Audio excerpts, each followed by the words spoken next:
Betrayal.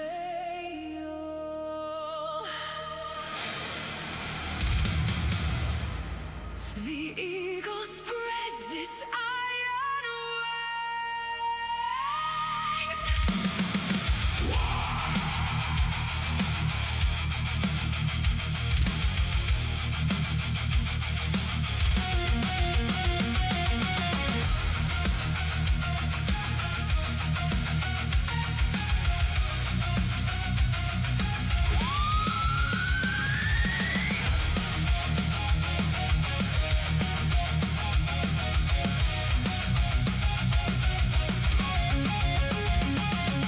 Desert sands had the serpents dead. Mullahs chant while the world burns again. Nukes in the shadows, rockets in the sky. Fanatic hordes screaming death to the west. Time to die. Oil fires rage, the axis turns black. We bring the thunder, no turning back. Hear the sirens wail, the countdown begins.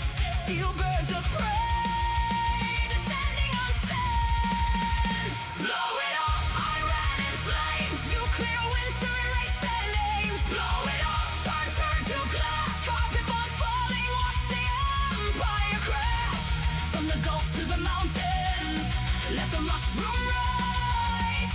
Persian fire burning under crimson skies.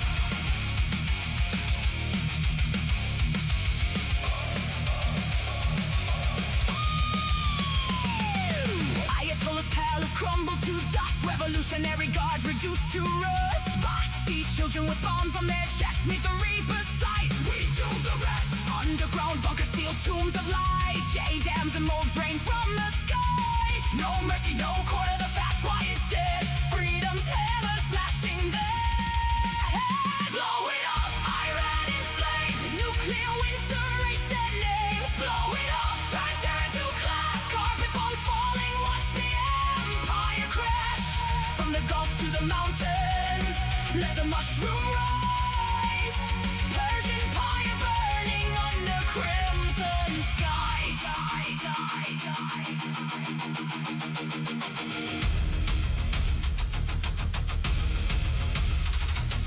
Feel the earth shake, cities evaporate. No more chance, no more hate. Allahu Akbar.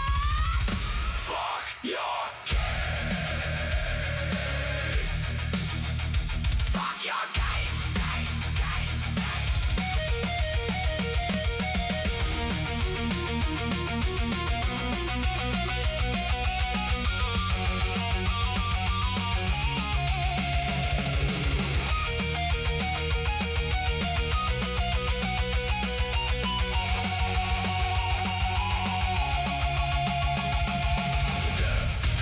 Death to the regime. Burn, live out your dream.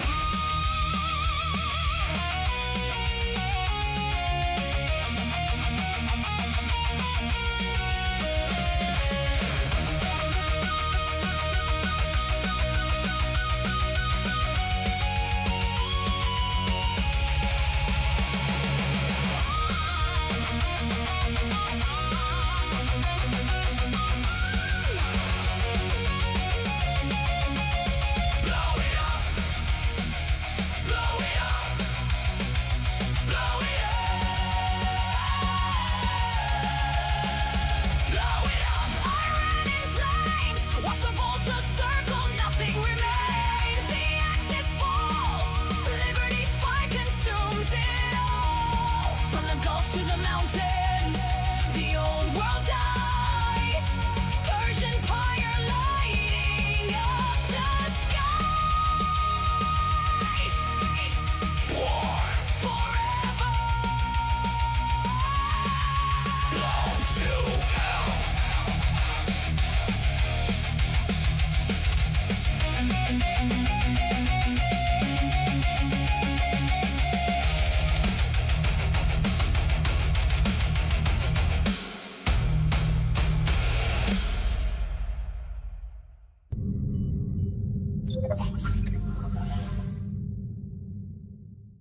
Well, salutations.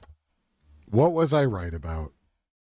What was I right about? Who was here during the 2020 riots? Anybody? Anybody at all? Who was here during those days? Who was here during those days where I would say that if I was a foreign government, I would try to destroy the country from the inside out? Right? That's what I used to say. I used to say that if I was a foreign nation, I would use the riots to destabilize another country. And why would we do this? Well, because it's what, or we do it to other countries, but that seemed to be true. So here I am. I do not, Ruckus. I do not take donations in Chinese. Renminbi? No, I don't.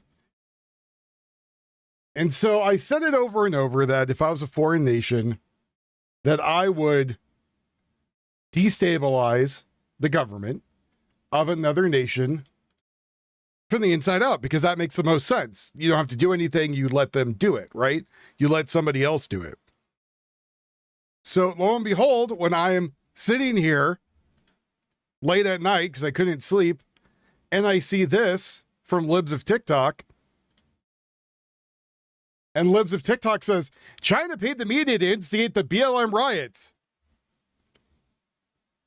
Because that's what it was released yesterday. That's one of the things I missed. So, again, there is, I was right jar, if you guys want to throw something in there. That I was right once again. Iran, I've been right. This, I've been right. Oh, man. It's almost like I know what I'm talking about. Strange. It's almost like I talk with other people who also know what they're talking about, and we have a convening of the minds, and then we tell everybody what's going on, and everybody says we're crazy or there's something wrong with us, and then lo and behold, we're right. Lo and behold, we're right again. How weird how that works. Strange.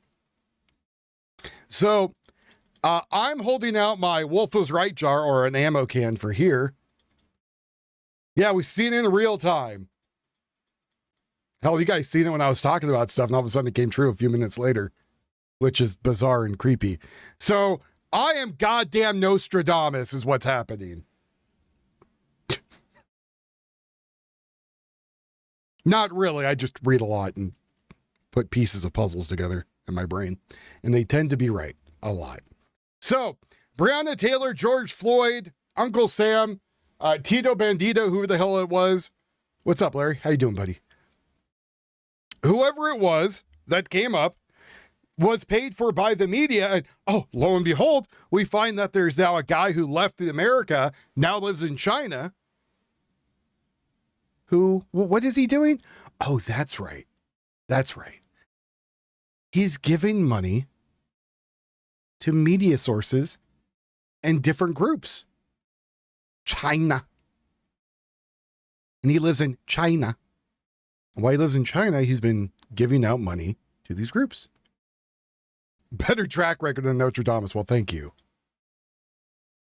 Where is WYSIWYG? I saw WYSIWYG the other day on the Black Conservative Preachers chat. I said hi to him.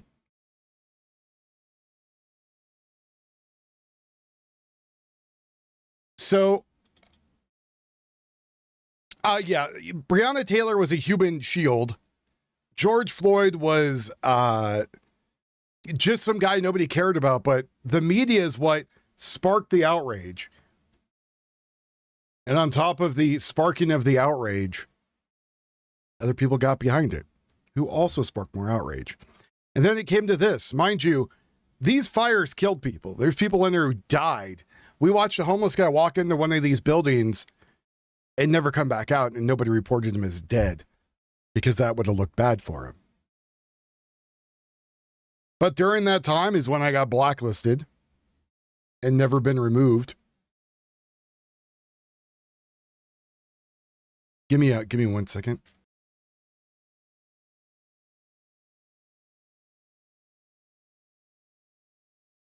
We watch kids get shot. Oh, I was right about how... Oh, I've been right about a bunch of stuff. But this is how China was manipulating... It's come out from the FBI that China was manipulating the news and other media sources to push the riots. And also paying for different groups to push the riots also. To a way to destabilize the United States.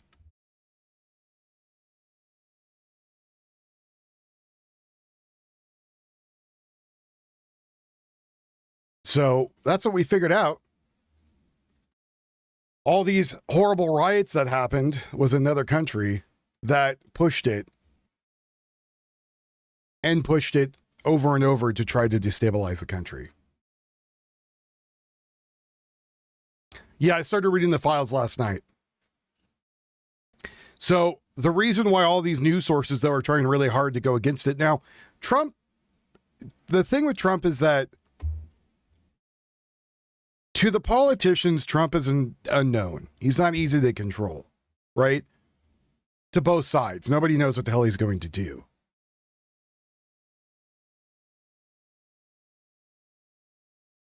You were put on the Indigo list and outcasted in 2020. Yeah. I think I have a nice show. I think my show looks more professional than other people's, right? Looks more put together. But I am shadow banned in a lot of places. So do I think Trump is the be all end all? No, I think he's just a man who's doing this thing, just like any other president. But I think he's a president that's a very big unknown to people. And he's hard to control, right? So that's why also they're pushing to get rid of him. He doesn't follow the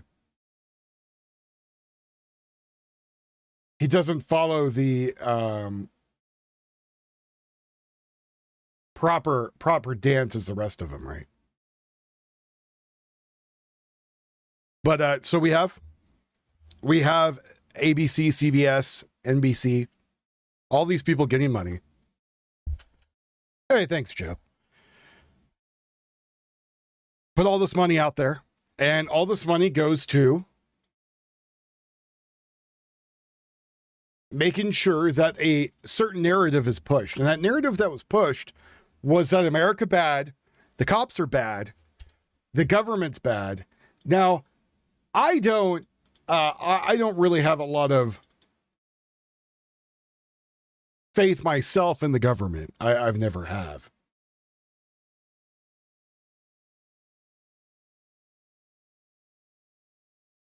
I don't believe that they are always out for our best. And I feel that a lot of the government out there is like, hey, you're just a bunch of pay pigs, right? Your job is to pay tax and shut up. Don't bend the knee to anybody else but us, right? And that's how governments are. I mean, they're all kind of like that. They're all a little crappy, right?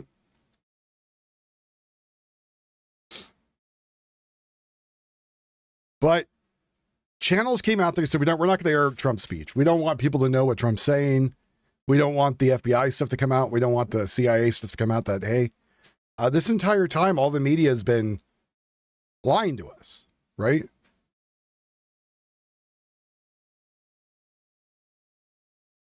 Well, again, here we are.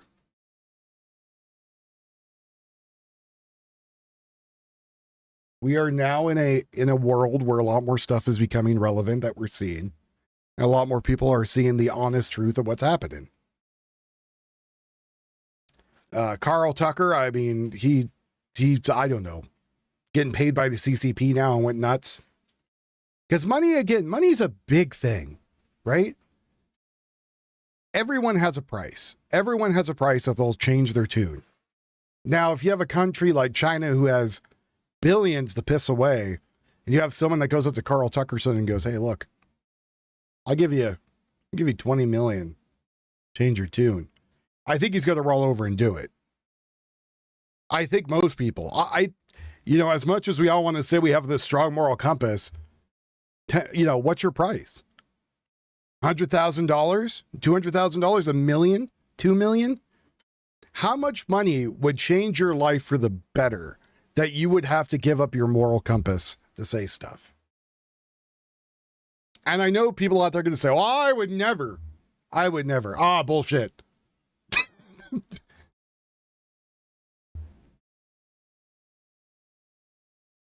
About $8,000. Damn, Arby, you're a low bid there, brother.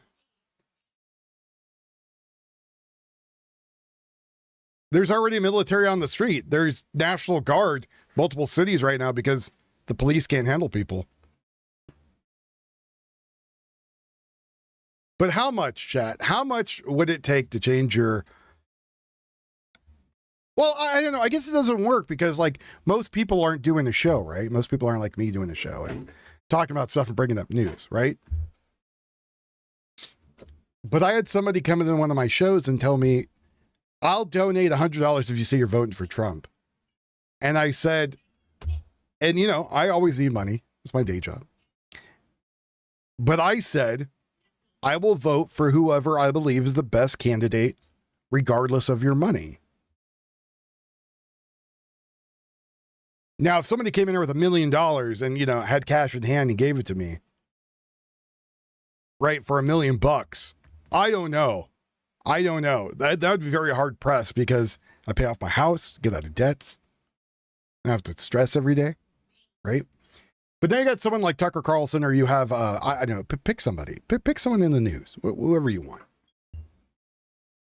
And we're talking about like unfathomable amounts of money, right? Maybe $1 billion they give to these news agencies. Here's $1 billion to keep your agency going. And then they fire whoever doesn't, you know, bend the knee properly to them, right? You need to bend the knee. You need to say what's important. You say what's not important. Well, yeah, that's the other thing, drummer. You could be charged with treason and sedition, right?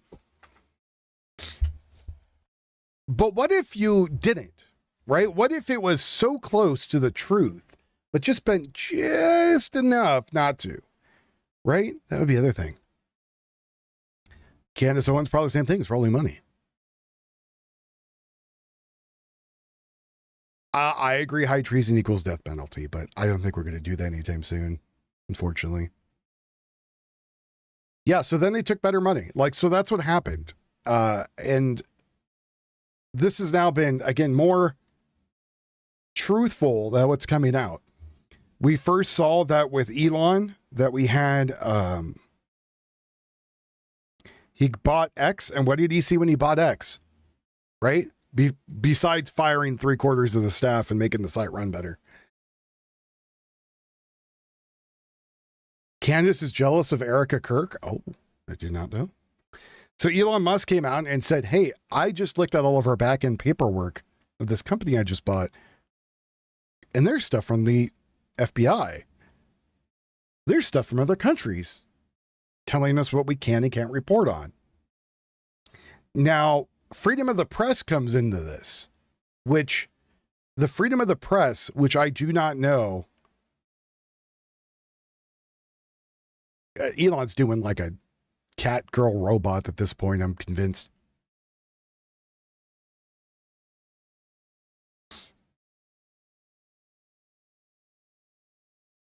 Yeah, I'll choose sleeping well too. But again, my point I'm making is that these people did not choose that. They chose to be a mouthpiece, somebody else. So Elon comes and he says, hey, yes, if you don't know, Elon Musk wants a cat girl robot. I don't know if you knew that. Well, X is currently the biggest social media platform. So, I guess you buy one for Elon Musk when he releases them. I don't know.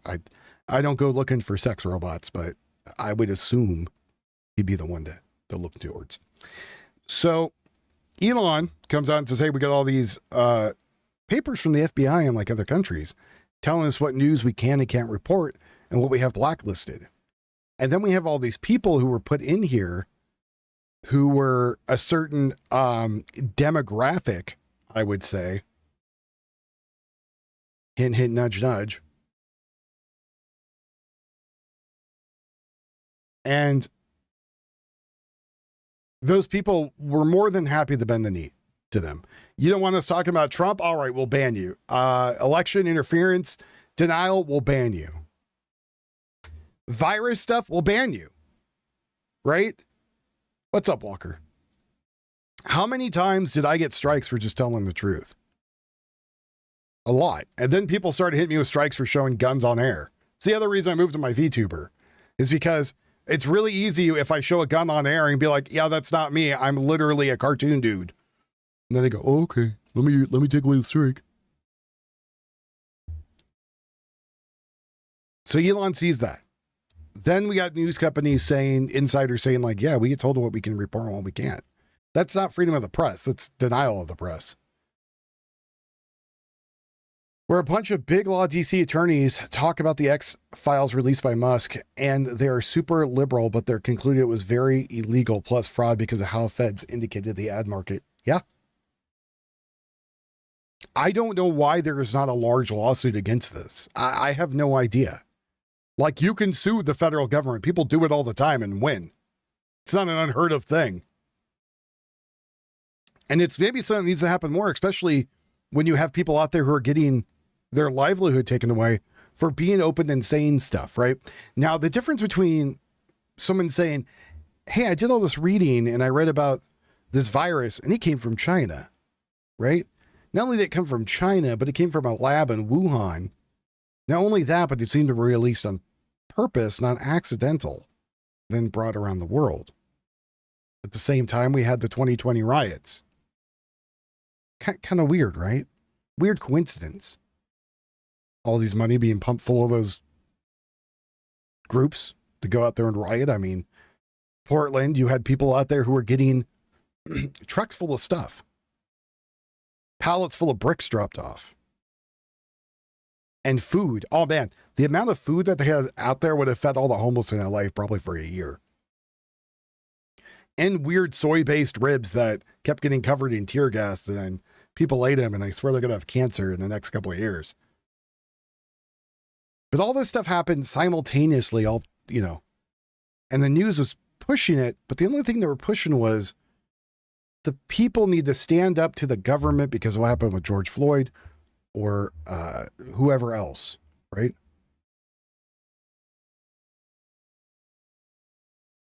And then the virus came out and people were like, oh my God, there's this virus here. Oh, you need to all stay in, except for the rioters, right? The rioters are still out there in big groups with each other. They weren't out there dying of the death plague. Now, I'm not saying they were specially vaccinated or anything like that, but I am saying that it wasn't as bad as people made it out to be. And then Joe Biden gets put in there, yeah, who perpetuates all this. And so my thing is, we had this long multi-layered system put into place to falsify information, mess with our own country's government, and destroy us from the inside out. And it took only 4 years.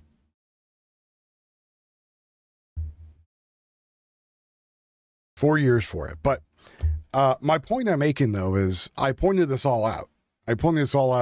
What is it, 6 years ago? I got told I was full of shit. I got thrown off the internet. I got people yelling and screaming at me. Oh, look, I was right.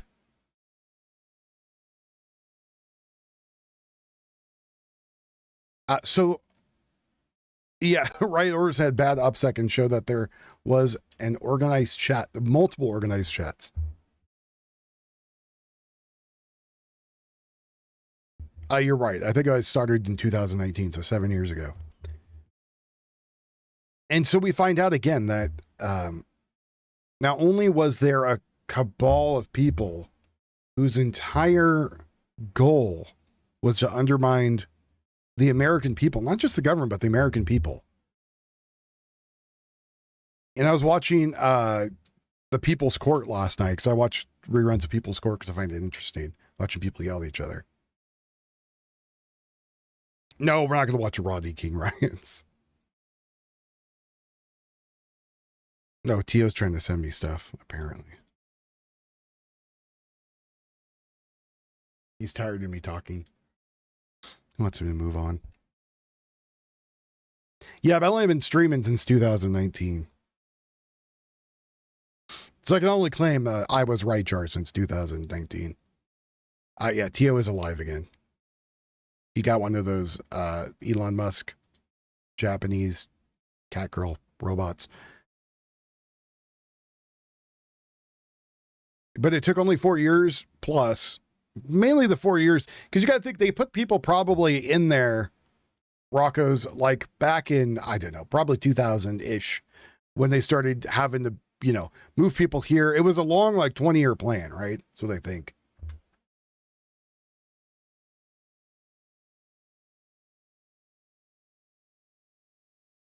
And now that they got the 20-year plan put in, they started implementing it. And then they just waited for the right news coverage to come along and be like, oh, this looks somewhat bad. If we tell everybody this is bad, people will believe us. This could be bad. But I was watching the People's Court with Judge Milian, and like, they had a woman there at the end. She was unhappy because a roommate moved into her apartment. The roommate said, hey, I'm leaving here. You got bed bugs everywhere, and they're biting the living crap out of me. She had big old welts all over her arms and her back. She says, yeah, I'm not living in your place. It's disgusting. And the other person, instead of like saying, yeah, the place is gross, whatever, she said, well, it's just bugs. Just deal with it. What's the issue? Oh, well, her dad's here who's helping, and he's actually a lawyer, and I'm just a girl, and he's a powerful man. And don't you know how misogynist this is and sexist? Anyways, she ended up losing, of course.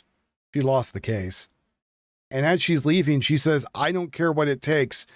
We need to increase the minimum wage and implement socialism and stuff like that on the People's Court. And looks like a goddamn nutball. And so I thought to myself, when was this done? 2021, right?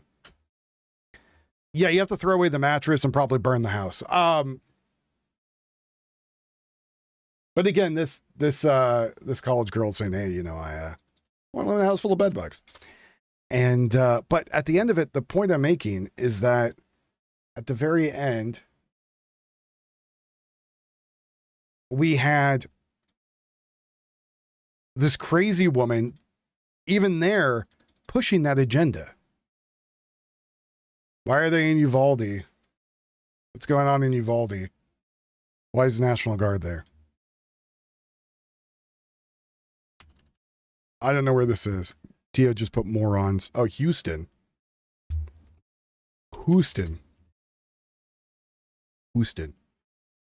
On another note, massive flooding. Is there massive flooding happening in Uvalde, Texas? No, Houston. Everyone with the Palestine flag on their bio, they're socialist/commies, but signal pro-Iran stuff. So I believe all those people are also part of the same little cabal. I remember before the 2020 elections, I brought pallets of ballots from Washington to California. I thought it was weird. I was transporting blank ballots. That is weird.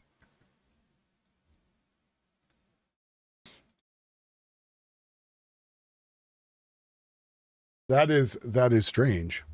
Anyways, I digress. So that is what the Wolf was right jar is up there right now. I was also right about what's going on with the war. I was worried about some other shit too. I was right when that one guy pulled over and a bunch of dildos flew out of his trunk. That was weird. I was like, wouldn't it be weird if a bunch of dildos came out and then a bunch of dildos literally fell out of the back of his trunk?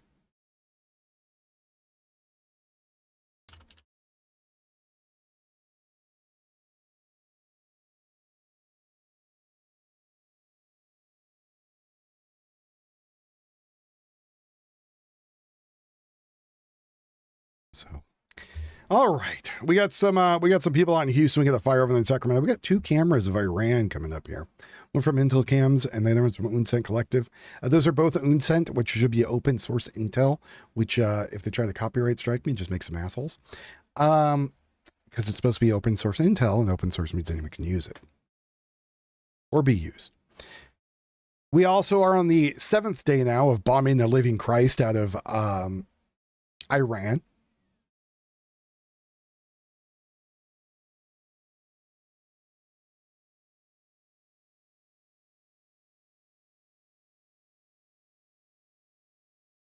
And since we are monitoring, of course, Iran and all the war going on, I will give updates on that momentarily. I know I should put Iran or whatever in the title, but I just didn't care. Let me go. Iran protests, war, cat, girl, sex, robots. Here we go. Good evening. I don't know. I don't use Twitch very often. So I don't know if it has ads or not. I do know people are trying to sue right now YouTube for ads for if you have YouTube Premium, but if I'm here and I go, hey, go to trapperoutdoors.com, there's no way to skip that because that's not the way the internet works. Not the way YouTube works anyways. So on a happier note, apparently I have some Trader Joe's bags that might be worth like buku money we're going to go sell. Like apparently some people sell these things for like $40,000. I don't know if I'm going to get 40,000. Hopefully I get a couple hundred. But man, damn things are like gold. Right, that's a sponsorship, not an ad. So it's the same thing other people do inside their videos is what they're bitching and moaning about was that let's take incognito mode. The Trader Joe's bags, the Trader Joe's like cloth tote bags, the reusable bags, apparently they're worth money. And I had a bunch of them given to me from my sister-in-law. She's like, oh, here, you're moving. Here's these bags. People were waiting in lines around the block for them. I was like, oh, sweet. I guess they're a collector's item. I don't know. It's stupid to me, but yeah, I you know, if I could sell them, make some money, I'd rather sell them and not hang on to them. What the hell do I need it for? I use Home Depot bags, the cheap ones, for you could buy for like 50 cents. The big orange ones you throw shit into, they're reusable. So. All right, let's see if Glint is working today. Get some news. Oh, and we got the portable AC unit in. I have a Home Depot credit card, and I was like, oh, there's money. There's credit on it. So I went and got a $150 portable AC unit, have it hooked up in the living room, and it's working, and it's cooled off the whole house. So I was like, damn, $150, do the whole house, I'm going to cut no holes? Hell yeah. Not the paper bags. They got to be the reusable ones is the ones for Trader Joe's. It'd be funny if they were the paper ones and people were buying paper bags. Oh my God, I'm rich. That would be hilarious. I don't think it's going to happen. It would be great. All right. So let me tell to you about Uvalde, Texas. Go from there. How many BTUs? I think it's only like 9,000. It's not that big. It's a small little unit. It's the size of like a garbage can.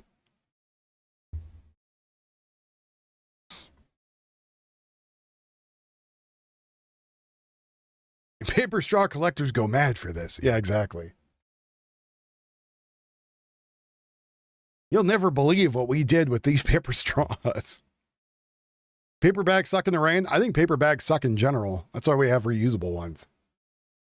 We have some thermal bags too that we grab. So we get some thermal bags we take with us to the grocery store, and then we, of course,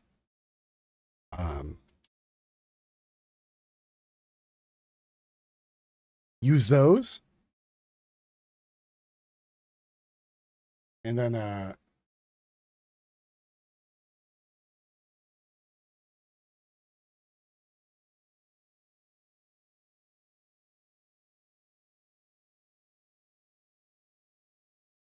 lost a train of thought. Sorry. I'm trying to look for stuff. Thermal bags for all the cold shit. You throw it in there, throw a couple ice packs in so you get ice cream or whatever doesn't melt. Then we have the other bags for carrying random shit. And then when we go to the grocery store, I think we spend like $250 a month. So, which is not bad. Order bulk plastic bags from China to outsmart the people banning plastic bags. I mean, again, I just use the reusable ones. I just bring them in the store with me. I throw them in the cart. I get the shit, throw it in there. I know they're going to hold up. Not a big deal, you know. It doesn't hurt me.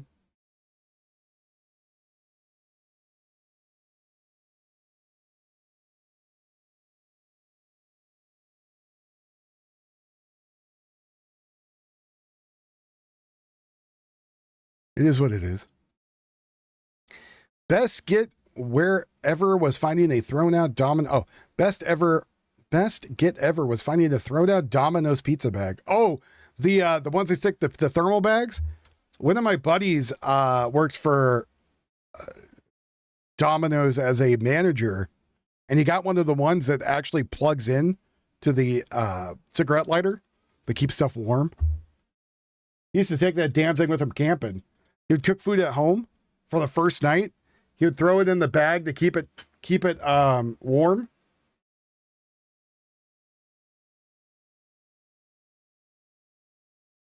And by the time he got to the campsite, it was nice and warm. So there you go. Well, he would only have it while he was driving, right? So if it's driving, you're not pulling from the battery. You're pulling from the alternator. And at least like my truck pulls from the inverters. I have 2 inverters built into it. One's in the back of the back seat, and the other one's underneath the hood. For anyone that cares, Costco sold more than 36.6 million hot dogs in 2025, a total that nearly matches the country's entire population of Canada. Oh, Costco Canada, sorry. So Costco sold 1 hot dog per person in Canada. So Costco hot dog apparently $1.50 in Canada, $1.25 here. So there you go. What's up, Cannabis? How's it going, buddy? How is it going? I told Tia to look for Uvalde. And we'll go from there. Number 15, Taco Bell foot lettuce. Federal health officials say Taylor Farms is likely the source of the nationwide Cyclosorphus parasitis outbreak that has sickened people in at least 34 states. California supplier provided lettuce to Taco Bell and major retailers, including Walmart, Target, and Whole Foods. Those are the people that were causing people's anuses to explode all over the country. Apparently they, I wonder if that Patriot, it might have been that, because remember we had the outbreak of the people shitting in the fields, and then they said, oh, it's not really people shitting in the fields. Then we found out it was literally people shitting in the fields. Yeah, it could be that again. I'm not going to put it past them. Investigators may have finally solved the mystery of why so many people have fallen so ill eating contaminated lettuce. The Washington Post reports that federal officials have now potentially linked the outbreak of a parasite called Cyclospora to Taylor Farms, a California produce distributor. The company supplies salad products to numerous grocery stores and fast food restaurants. Yeah, you see the sign over there, man, where it says to wash your hands before I go back to work? It's more of a suggestion. Including Taco Bell. Thousands of cases have been reported in 34 states, the majority in Michigan, the vast majority over the last Enjoy, few Halsey. weeks. The disease causes severe gastrointestinal illness. While no one has died, more than 100 people have been hospitalized. Taco Bell had already, as a precaution, removed salad ingredients from some of its from restaurants. irrigation? One Oh, that's still Michigan not health good. official told CBS News that normally it would see 40 cases of cyclopsoriasis. But in this outbreak, they have handled more than 4,000 cases. Remember, for now, this is a potential link. No, it's not a new orgasm. Organism. Organism. Oh, God. A little Freudian slip there. Oh, that's funny. It's not a new orgasm on the planets. Not a new organism. No battle. What are people doing to those, what are people doing to those plants? Common in summer camps. Oh, really? So you think it's from irrigation and the irrigation is not clean enough and it's hitting the plants? God, the buttgasm. Yeah. Oh. Oh, God. Oh, Jesus. Link with Taylor Farms in California. We reached out to them. So far, no response. But this is the first real sign of tracking down what has worried and sickened so many consumers. So many consumers pooping. So many people, so little toilets.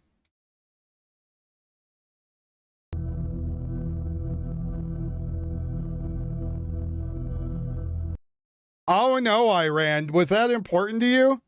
Did you need that bridge and that other bridge? Did those help with something? Huh? Did you need, oh, look at that nice big crater.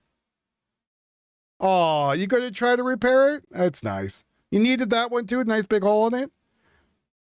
Yeah. Yeah. Remember when we said we weren't gonna bomb your bridges? We changed our mind. We're not gonna bomb all your bridges. Yes. You've worked with it? Oh no, gross. Increases in water every year? Sounds like you guys need to do something to purify it or something. I don't know. There is a song for this. I have made a song for this, but I'm not putting it on right now. But yes, we have a song for this. So all those bridges, nice big holes in them.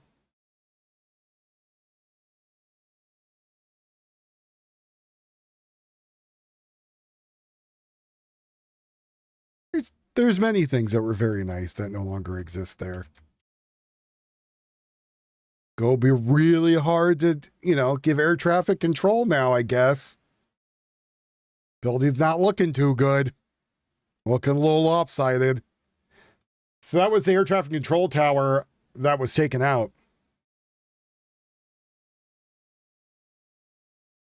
As you can see, it's no longer there. Many different areas are being hit right now in Iran again. Let's go see what the latest update was from Iran. Oh, Trump put out something an hour ago. Trump says we're holding Canada responsible for the fact that they are not properly maintaining their forests. Oh, this is something different. This is not even about the war. And brush therein. The United States is being unnecessarily invaded by filth, polluted, and unhealthy air. It's very nice to tell the country, Trump, about who is literally burning up right now. Oh, I'd say that's a little mean. I don't think the majority of Canadians wanted their mostly forests, the country to burn, but here we are. The quality of which is dangerous and totally unacceptable. He will call the Prime Minister during the day to find out what they are doing about it. The cost is incalculable. Canada has refused to engage in basic forest management and debris removal, knowing that such refusal will lead to exactly this result. This is willful negligence and becoming a yearly occurrence, costing the United States billions of dollars, which costs this pollution must be a necessity and add to the tariff Canada is currently paying. Thank you for attention to this matter. Oh, mean. Oh, mean. I'm not going to lie. Oh, a little much. Don't know if I necessarily agree with Trump blaming all the Canadians for that. I don't know if they think forest management is bad. I have no idea. That's what I'm just saying. According to open source intel, it's true. He posted on Truth Social. July 17th, 2026 at 2:24 p.m. He posted that. I don't know what Canada does to prevent forest fires. I don't know if they have a Smokey to bear. But if they don't allow much hunting and fishing and other outdoor activities that pay taxes to have people go out there and clear those woods like we do, I could say that a lot of those places could get very, very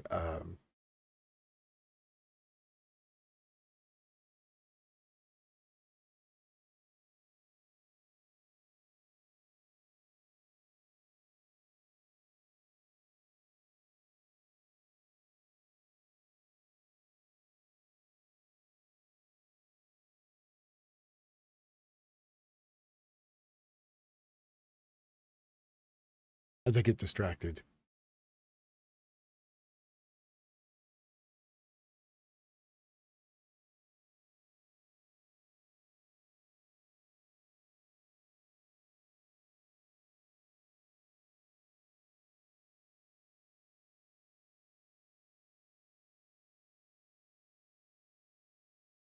So, really quickly, before I go back to ragging on Canada, apparently the Iranians are trying to say that Iran army captures the largest U.S. naval ship Iran humiliates America in the worst way possible.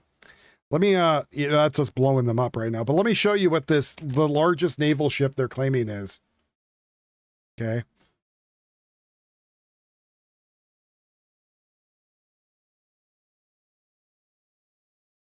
U.S. naval ship. So they're saying that this is one of our military ships.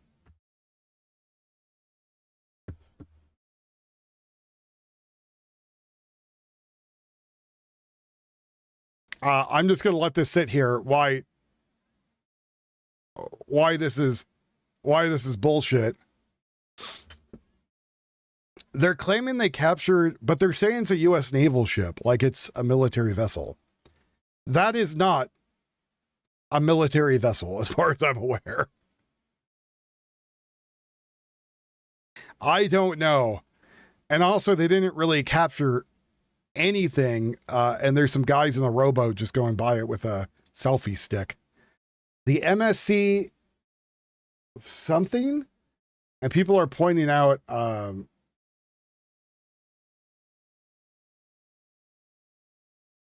like this person says, this is not a lie. Second, you will leave the country disgraced and defeated. And people are like, you are a goddamn retard. So it says you're all going to die for lying. Your lives are lies. Your families are a lie. Your children are a lie. But when I remember that you just believers who worship idols, I say no harm on them. But your lives are now forfeit. And so it says MCS is a European company, not American. But it says, but she works in favor of America. So it's like the Americans. It's like, no, they didn't capture it at all. And people are telling this person, you are legitimately a retard. Yeah. But it works for American interests. It says, no, it doesn't. We don't use the Strait for any products that take your lies elsewhere with your fake account. So again, they're trying to say it was a naval ship. So now they're randomly, I guess, attacking poor innocent sailors right now and being like, oh yeah, this is it. We took out an American vessel.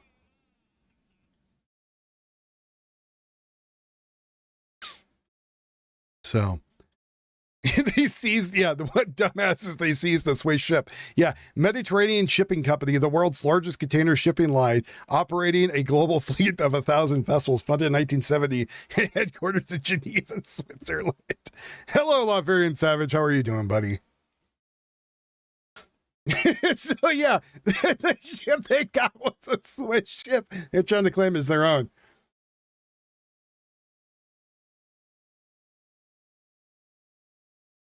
So apparently Iranian fishermen were very happy that they recovered a downed U.S. Locust kamikaze drone that the United States kind of warned them that it might still explode on them at any moment.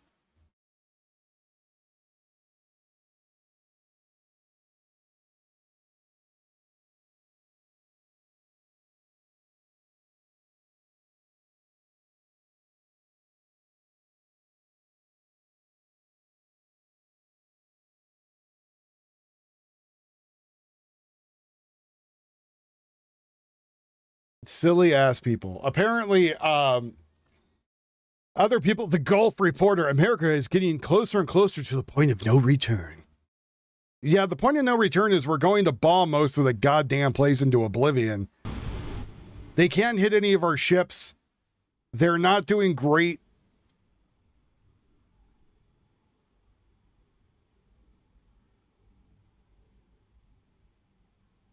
They're not doing great military-wise against the United States.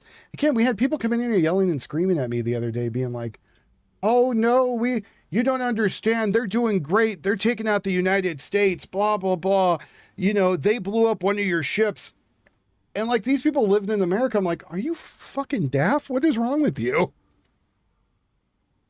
What the hell are you on about? Like, oh, America doesn't have hypersonic missiles or supersonic missiles. Yes, we do. Just because you don't know about them doesn't mean we don't have them. Daff, not deaf, daff.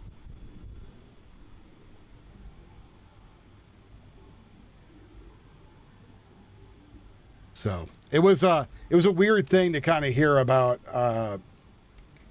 People in America trying to claim that we were losing and, oh man, we are dying and all of our stuff is being taken down. It's like, no.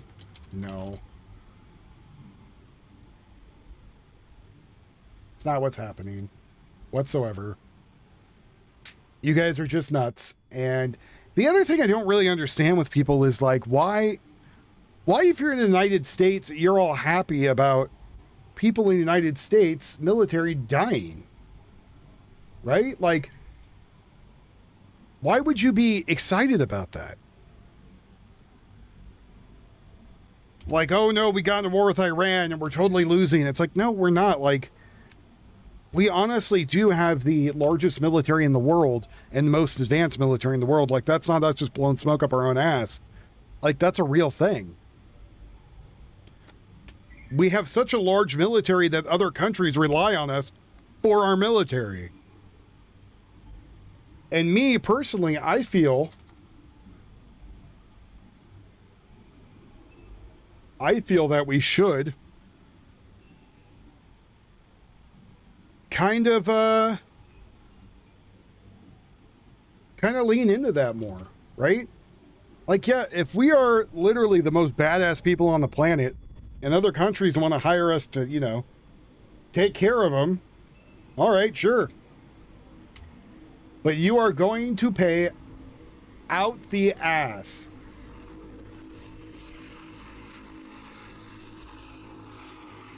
Right? Like, yeah, okay, you want to use our military? You want us to defend yourself? Sure. It's going to be a 75% tariff tax. And if any soldier gets hurt, you have to pay for them. Not only are we going to give them,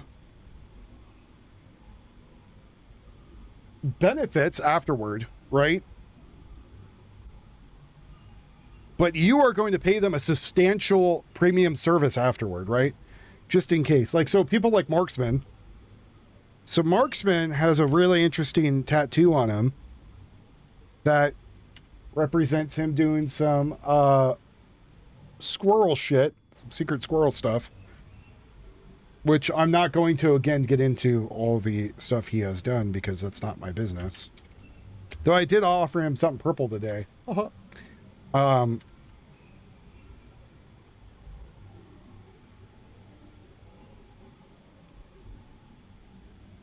But people like that, I mean, charge them. Right? Like, literally charge them out the ass and be like, hey, look, you want to use our soldiers? Great. Awesome. They only want to be in the military for 4 or 5 years with us, then go do some private shit? Awesome. You're paying out the news, right?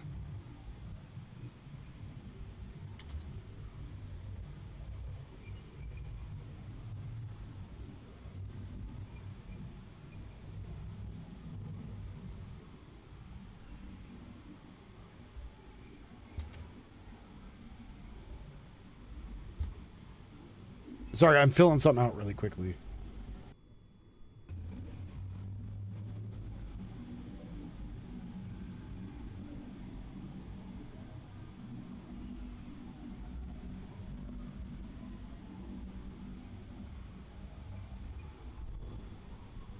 There we go. Other news that's coming out right now, I just asked Marksman for some stuff. Out the news? Sorry, I'm trying to read and do multiple things. And I can't walk and chew bubblegum apparently at the same time. Well, it's actually more like walking, chewing bubblegum, and giving myself a handy and a prostate exam. I'm quite busy all at the same time. But let me see what's going on with the news we can pull up right now.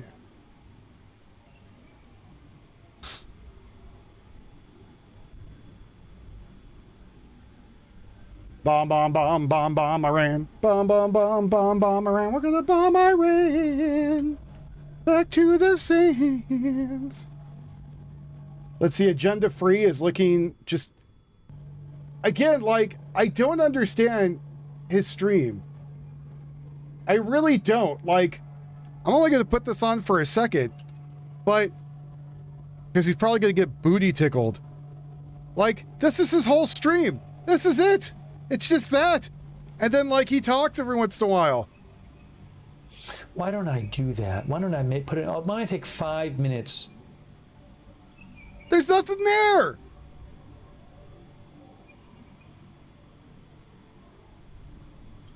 What a weirdo.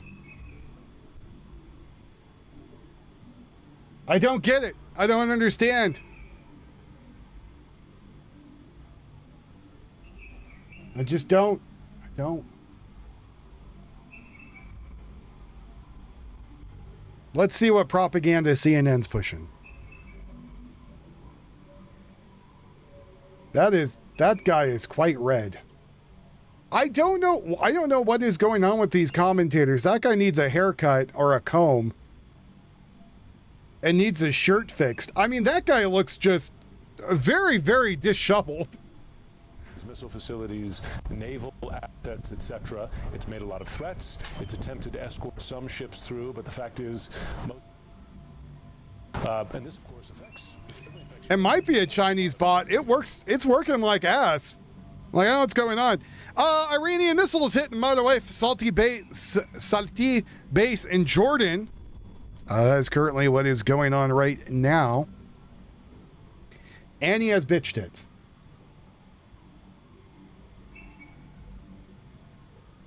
Iranian strikes have caused varying degrees of damage to several U.S. military bases across the Middle East. Satellite images, analysts conducting by the Fox News intel team examines the damage and assesses potential impact of the area. I mean, it looks like there's some damage. That was an hour ago.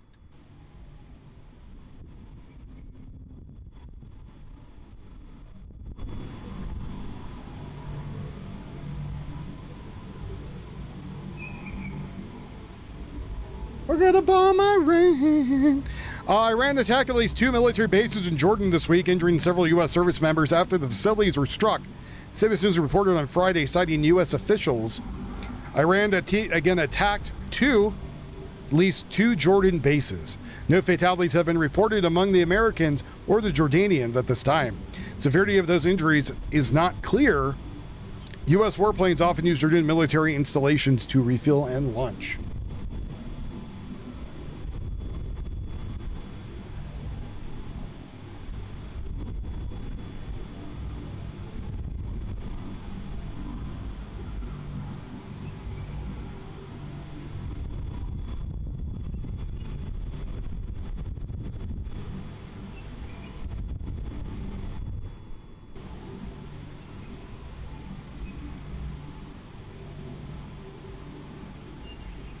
U.S. officials confirmed the Barak Ravid and the first Iranian attacks against U.S. bases and infrastructure in Saudi Arabia in 4 months just took place earlier today.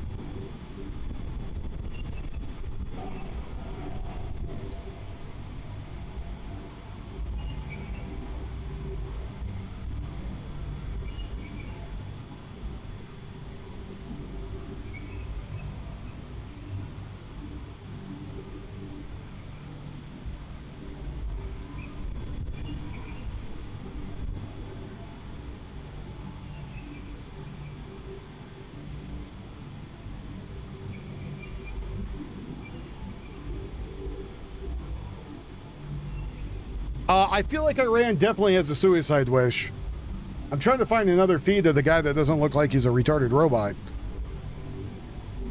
Let's see. Severe weather, Governor Abbott. All right, let's go do some weather really quick, and then I'll report for what's going on in Texas.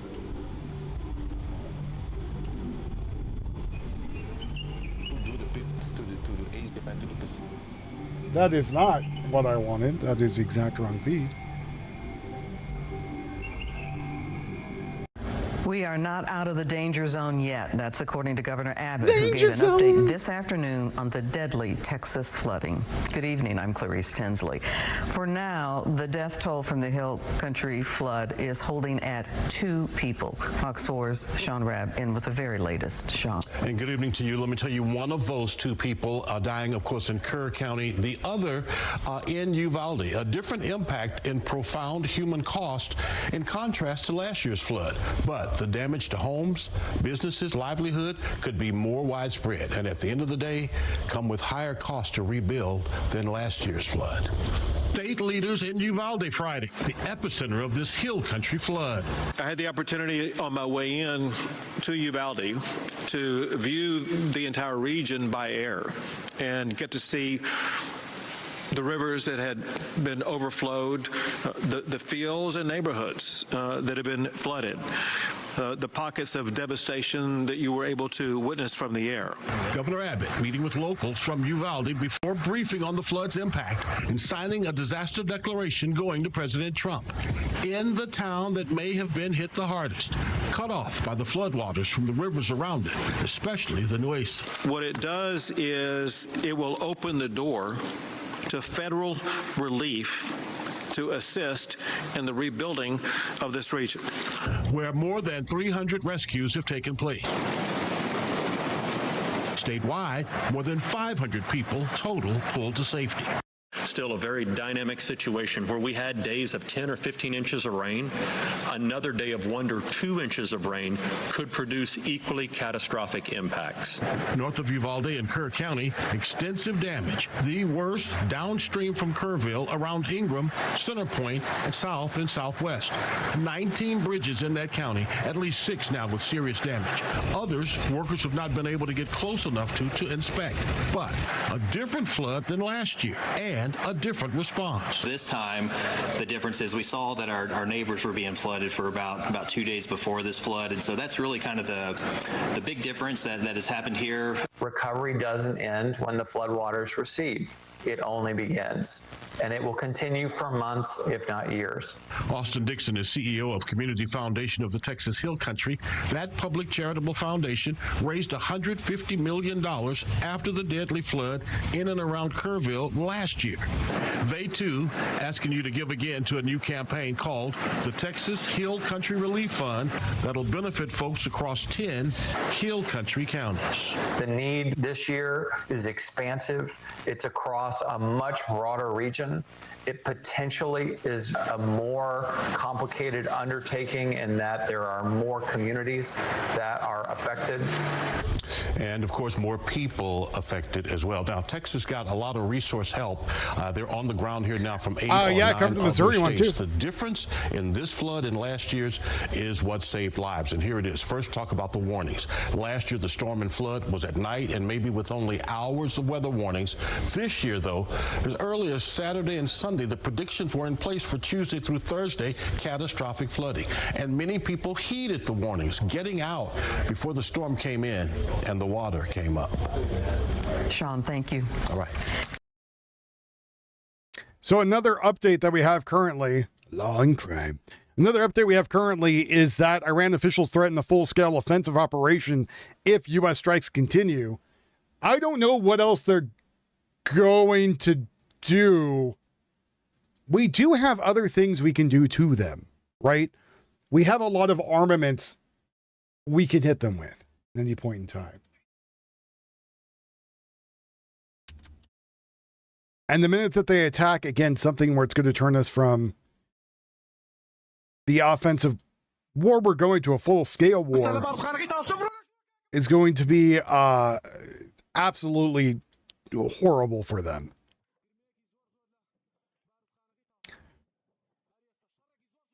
Yeah, they don't really want to be the new United States testing ground. I don't believe that is what they're going to want. But again, somebody is telling them that we're weak and yada, yada, yada. And, oh, there's nothing we're going to be able to do. And, we're so scared. It's not a thing. U.S. forces destroyed the surveillance tower at the Chambaya Sahid Kanari post on July 16th, saying it was part of the IRGC maritime surveillance network used to monitor commercial shipping ships in the Strait of Hormuz. We are taking out All kinds of stuff. All kinds of stuff. Several U.S. troops injured in Iranian strikes in Jordan. Here's a video of that.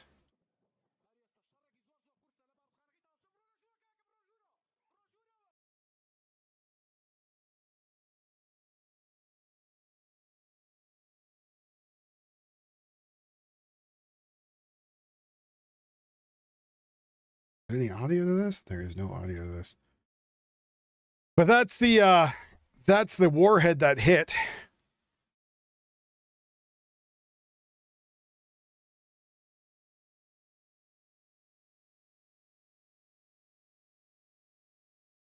Though some people are saying, so Rapid Reporting is saying several U.S. members hit.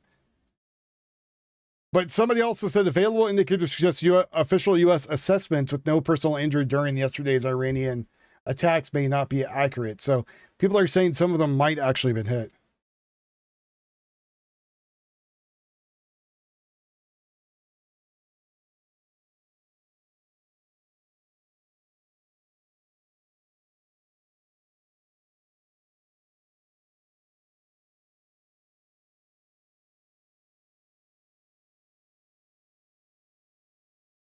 And I know I'm jumping between this and the weather stuff. Because I'm curious what's going on in Texas. That's election security. It's not what I want. It's not what I want. That's just regular Texas news. That's not what I want either. Tio, why do you not give me what I want? What is wrong with you? What is wrong with you, Tio? Lots of water and wear light-colored, loose-fitting clothing to help that sweat evaporate from your body. Now, it is going to be sweaty for the next couple of days with all that recent water still on the ground. Temperatures, though, once they start to come back up into the mid-90s, mid to late week next week, that's when we'll start to see the humidity drop.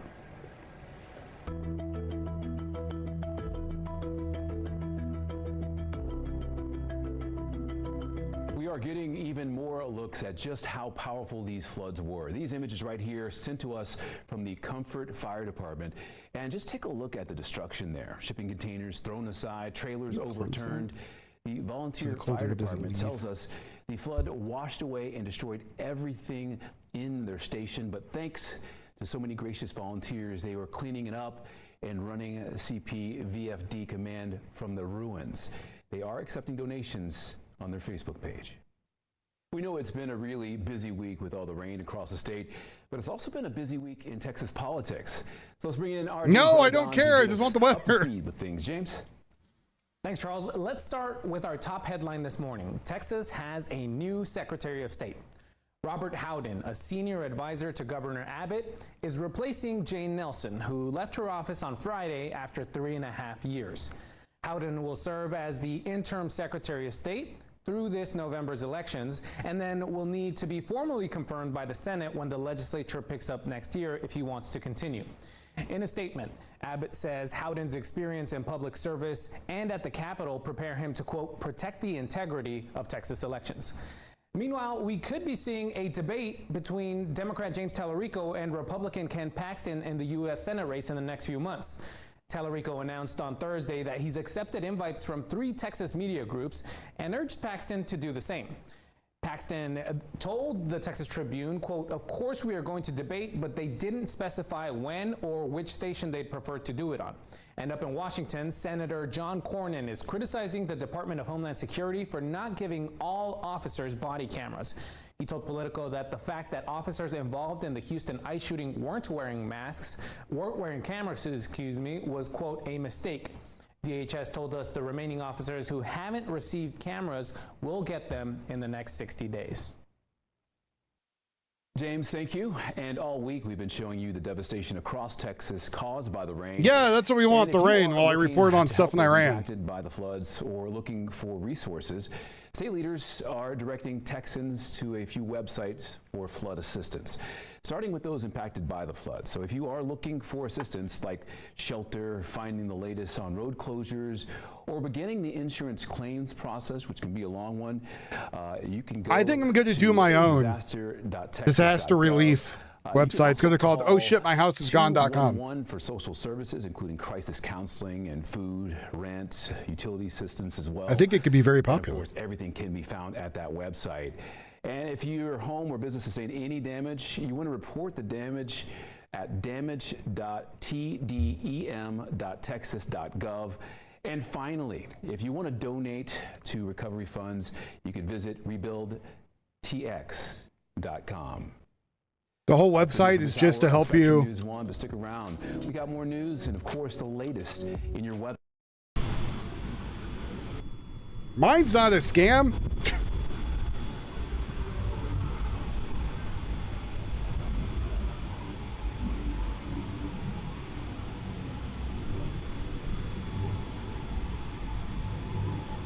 Or are you saying that's a scam is what they're trying to do?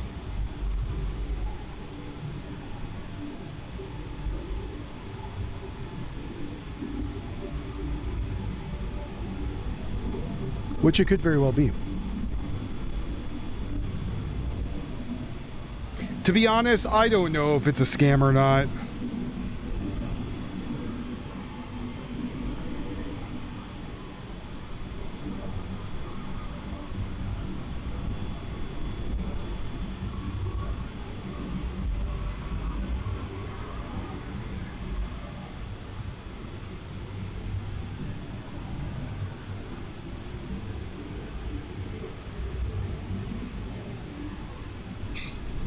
I mean, mine would be I would try to get mine with the government. I went to ohshitmyhousesgone.com.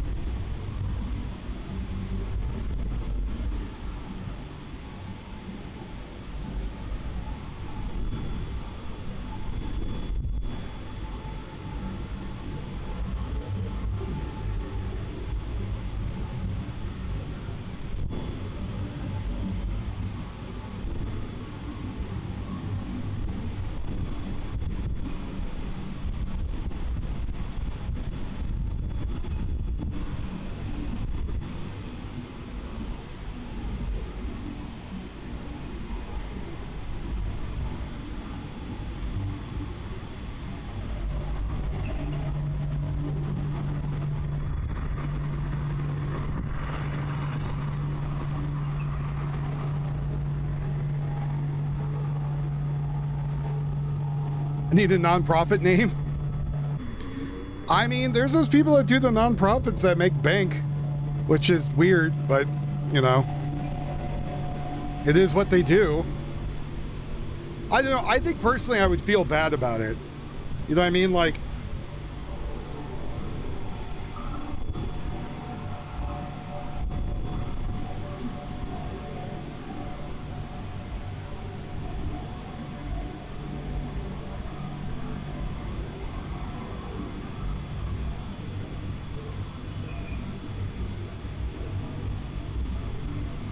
I know people are out there like, oh yeah, you know, you can make tons of money and blah, blah, blah.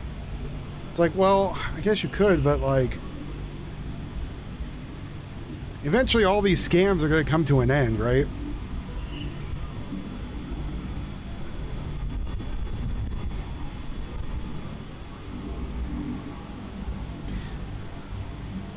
Or what ends up happening is you piss off the wrong person. The church? No. No, I don't need to be smited.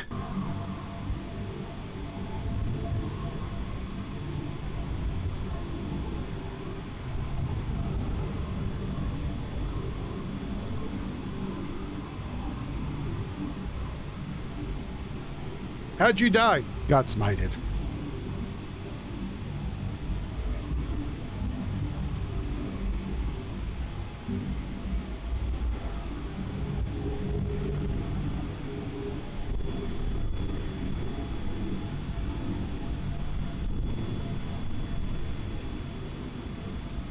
You know, why wasn't that a thing on the Oregon Trail, right? You know what's even more addictive than that? Have you had the, have you ever had the hell were they? Working to move the truffle and oil containers potato further chips from yet? the river. Oh God, those As are many as addictive. 500 buoys have already been swept down the river. Customs and Border Patrol confirmed the issue to Spectrum News, saying in a statement that they're working to retrieve the buoys.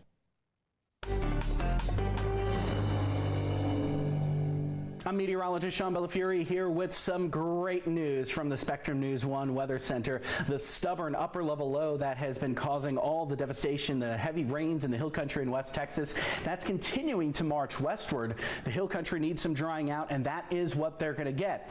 North Texas, unfortunately, we haven't seen quite as much rain. We've had some decent downpours, but things are about to change for the hotter. Kicking off the weekend with high temperatures in the mid to upper 90s, triple digits are in our future, too.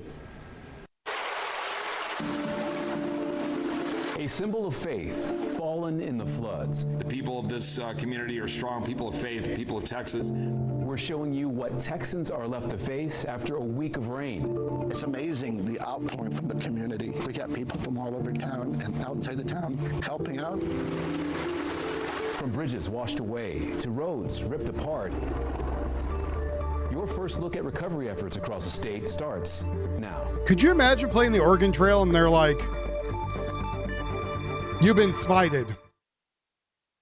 After a week of rain and another round of devastating flooding, we are getting a look at the damage and recovery efforts. And while so many areas have been impacted, it's looking like Uvalde took the biggest hit. This right here, video from Uvalde showing just how strong these floodwaters are. You could see that bridge there completely detached as those floodwaters wash right over it. Just a few hours ago, Governor Greg Abbott gave an update alongside other state leaders who shared one message. Things may look rough, but we are rougher than Mother Nature. And we do want to get right out to Uvalde right now, where we find our Andres Rondon. Andres, you were there for the governor's remarks. What were some of the main takeaways?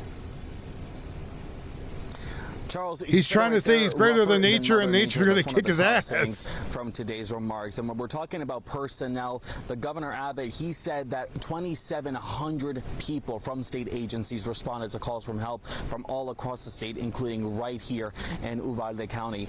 Even walking throughout the community, we saw vehicles from New Braunfels, San Antonio, even all the way down to Corpus Christi, providing their support in any way they can. The governor said he's proud of the state agency's response, but he reminds officials and residents to stay vigilant and aware as more dangers could come. Take a listen. The one river that remains the greatest danger to this community is the Nueces River. Along those lines, listen, the worst of the rain is behind us. But, and very importantly, even though the worst of the rain is going to be behind us, for a while, as in for days, the rivers are going to continue to rise.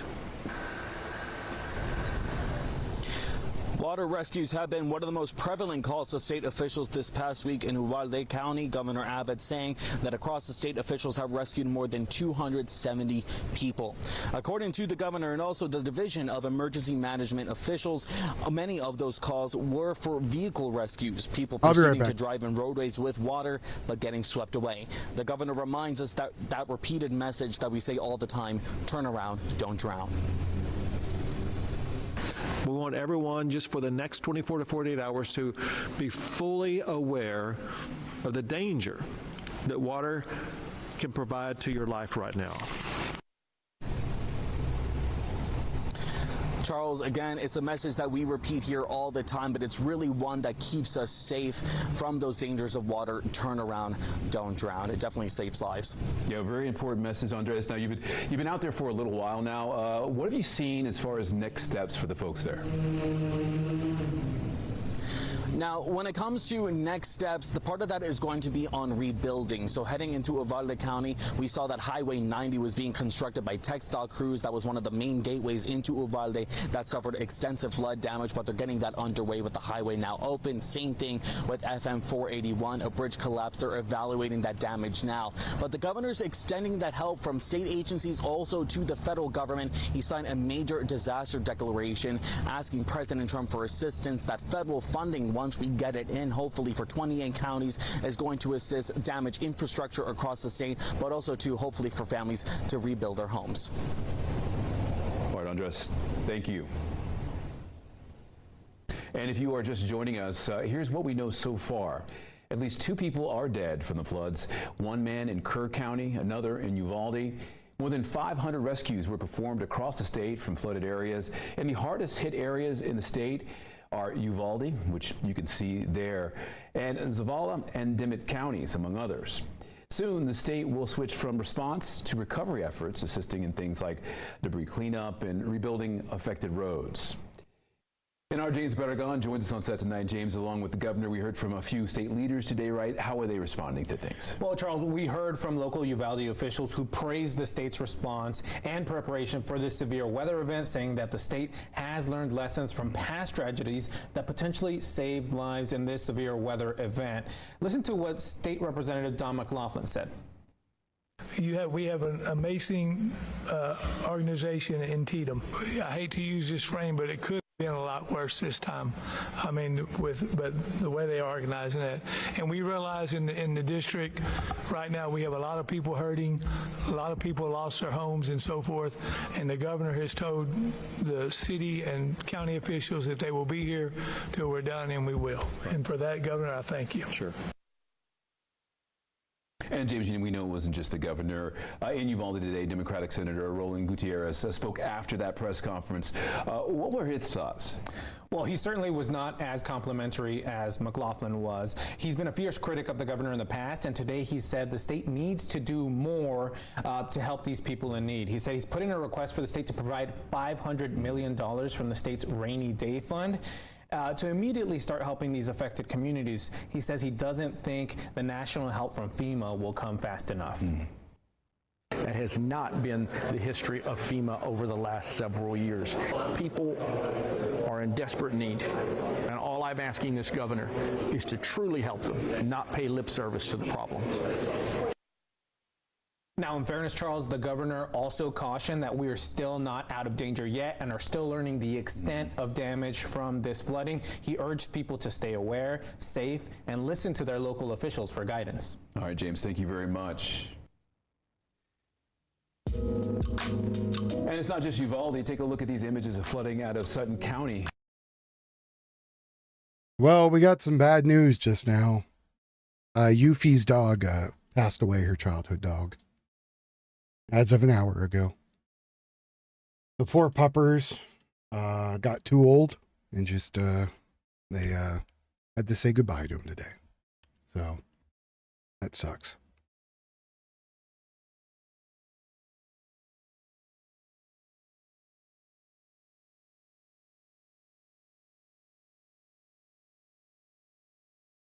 So yeah, that's no good. That's bad times. Well, I do like animals more than most people. So.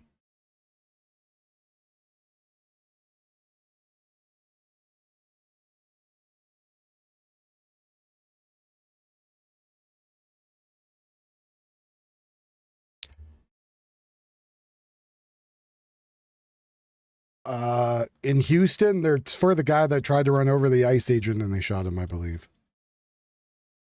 Yeah, so Yuffie lost her doggo today. She just showed me the text. Well, unless it's a dolphin. Dolphins will literally screw you to death.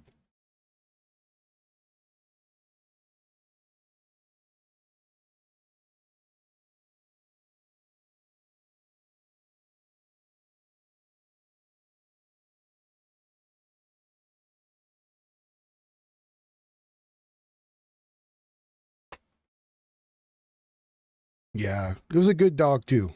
He was having arthritis and a lot of other medical issues, but yeah, he was with the family and he passed today, unfortunately.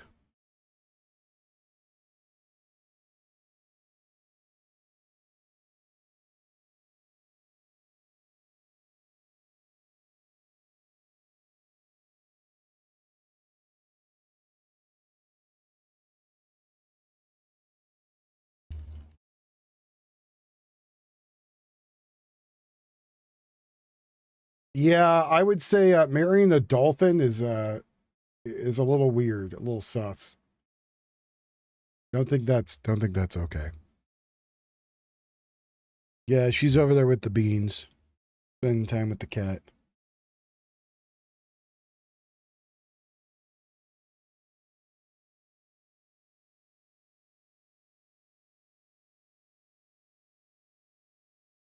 What? No, not the flipper. Yeah, he had a really good life, from what I understood. He had a lot of loving people who were with him, and the family was also getting ready to move, so who knows? It could be lots of stress happening with him. And again, he was an old boy, so all dogs go to heaven. Didn't you see the movie? Now, I don't want to use this as a shekel hounding thing, but if you guys want to donate, so I can go buy her like a bathtub full of ice cream or something, that would mean a lot. So, well, the dog didn't live with us. The dog lived with her folks, but it was her childhood dog growing up.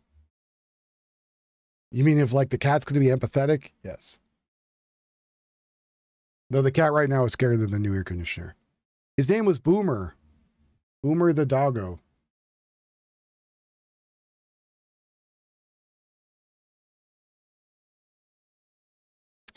Buy her a new puppy? I don't have money for a new puppy.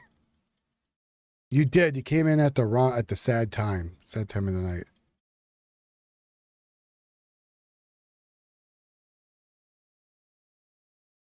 night. Thank you very much for the $2.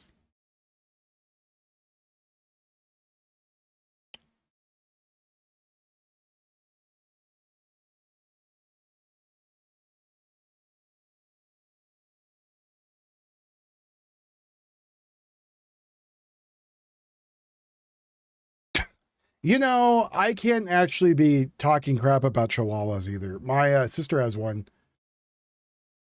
Actually has two. And they only bark for a few seconds when they first meet you, and then not at all afterward. They're actually pretty... The ones she has are pretty good dogs.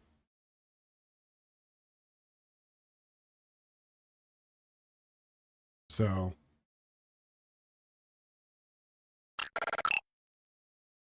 Martin Ching 12 has just tipped $2.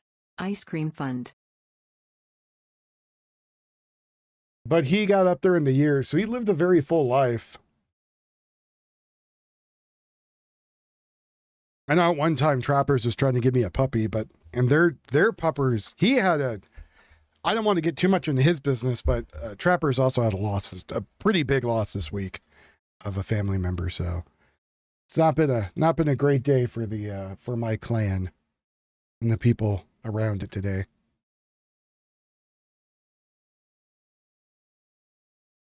So, anyways.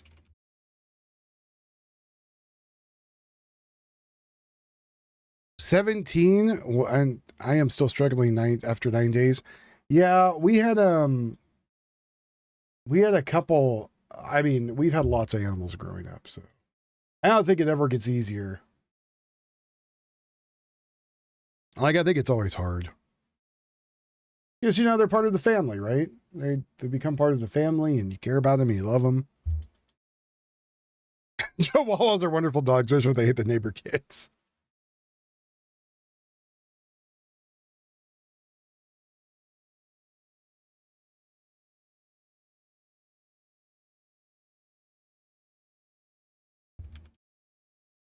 I'm re-logging into stuff because my browser's acting silly.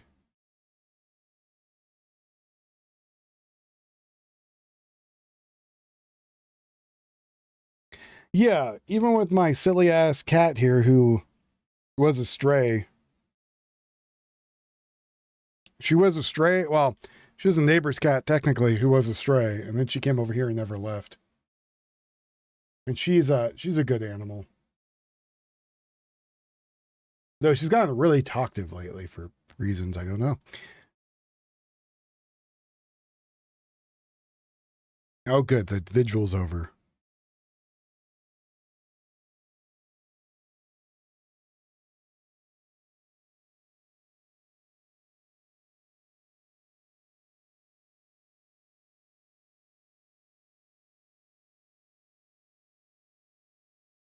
Yeah, Carol Carol that comes in here, she had horses, and I think one of her horses recently passed, and she used to be on the police force with them because she used to ride horses as a cop. And she took Irish home, and then I think she put down the other one too. So I don't know if she has any of her horses anymore. But I made her a plaque for the one that died. Made her a nice plaque, nice wooden plaque with a laser engraved thing on it for her and a horseshoe for the horse's name on it. So, man, that kind of took the wind out of my sails. I'm not going to lie. I'm a little kind of sad. So, would seeing an Iranian boat on fire make everybody happy?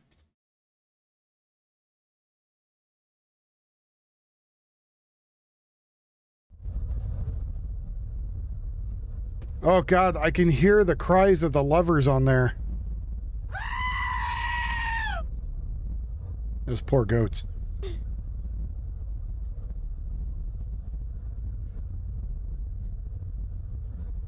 Maybe we'll make enough I can take her out the hot pot. That would be nice. You guys ever had hot pot? Hot pot's great.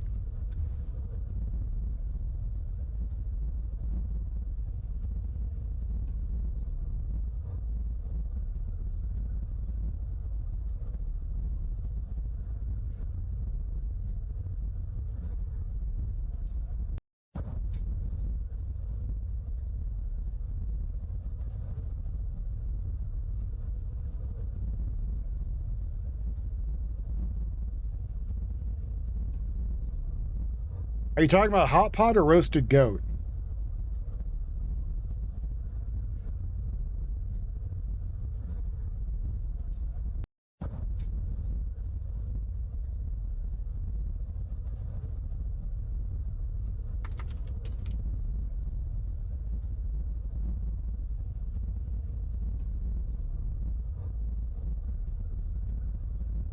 You have a place here where it's you pay by the pound.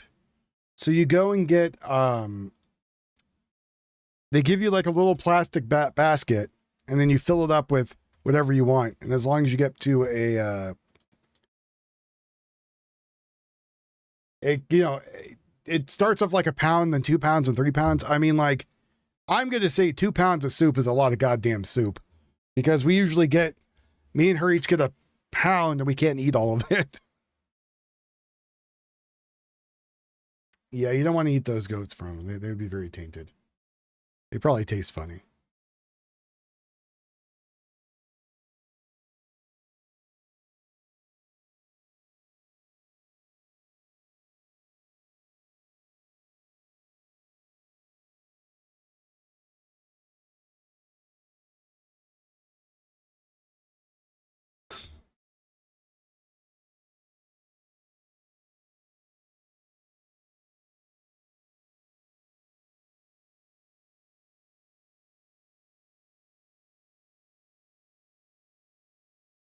Goat? Probably. I would say the part that's sandy and infested with semen would probably be easy to not eat. But unless you like eating goat butthole, I don't know.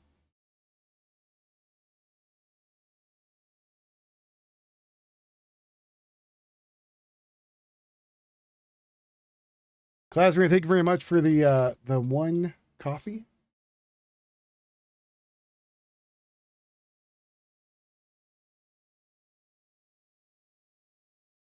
And, that's kind of the hard thing with tragedies, is you don't know when they're going to happen, right?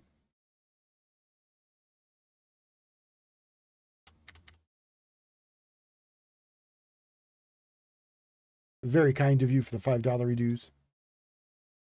Once I get back to where the message was.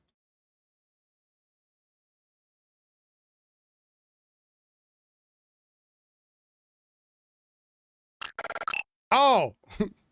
Clasmere 1 has just tipped $5. I didn't for the ice know. cream fund. I have to remember. I can't remember everyone's name over there on Twitch yet because they're new. I haven't put 2 and 2 who's who.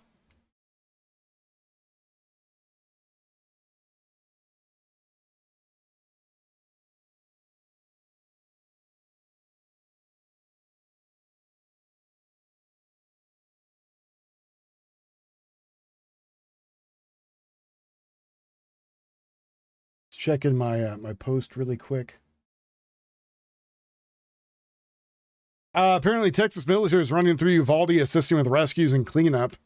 Per Governor Abbott's order, it says they deployed 2,700 personnel, 1,500 vehicles to assist with the efforts in Texas to rescue people.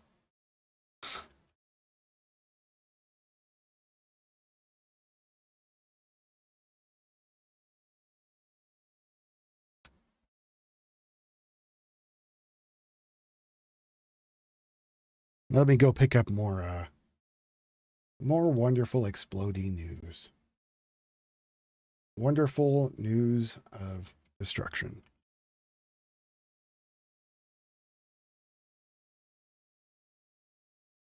That's right, that's right, Dave.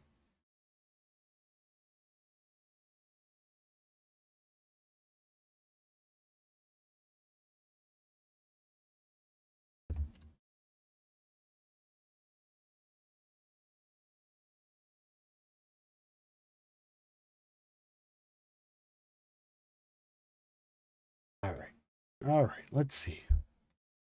Pulling Lookner here. I got too much dead air. Let's see. Latest stuff in Iran right now.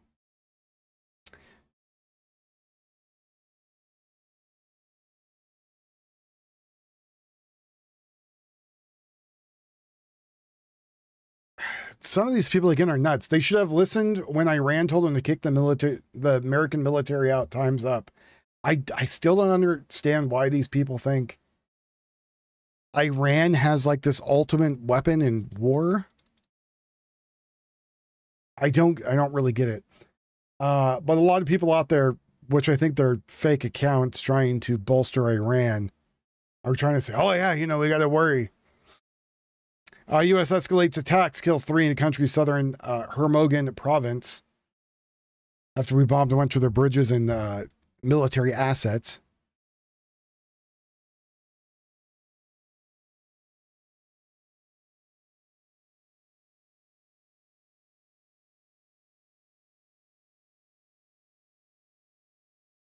People are starting to post that the propaganda on Iran is starting to get old. So it's like Iran hasn't controlled the Strait of Hormuz like 30 times these past few months.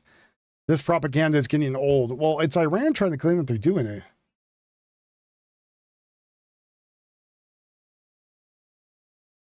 Do we want to keep the flooding on? Sonora is between Ozona and Kerrville. As you can see, water from the Dry Devils River covers streets and reaches up to homes. It's even flowing over a bridge. Exactly, Death from Crow. Officials say the Sutton County Civic Center is open for evacuees. And go ahead and take a look at these photos. These are from the Hill Country, and you can see just how powerful those floodwaters were, tearing up trees, sweeping away mobile homes and vehicles. And all the severe flooding is even impacting border travel. State officials had to temporarily close 2 international bridges to Mexico after more than 100 federal border security buoys broke free on Thursday from the flooded Rio Grande. Michael Lozano has been keeping track of this developing story and joins us from our Dallas studio. Michael. Yeah, Charles, this turned into quite a mess. The big concern for federal and state officials is having these massive buoys get entangled in the structures like bridges. So it's been a full deployment of How many illegals are trying to cross on those rivers and got swept away, do you think? Moving downstream, but working to remove them. Dangerous flooding in Central and South Texas got a little more complicated. More than 100 federal border cylindrical buoys near Eagle Pass broke free from a staging area on private property on Thursday, prompting the temporary closure of 2 international bridges. Eagle Pass resident Rosario Gonzalez on one of those bridges before being sent back to Mexico because of the closure. I'm concerned about my safety because I have my kids in here and what's going on. Can you tell me at least if it's something related to the weather? That's when the officer said yes, for sure it's something related to the weather. There's serious concern about the fast-moving cylinders striking bridges, all while local, state, and federal officials work to wrangle in the objects.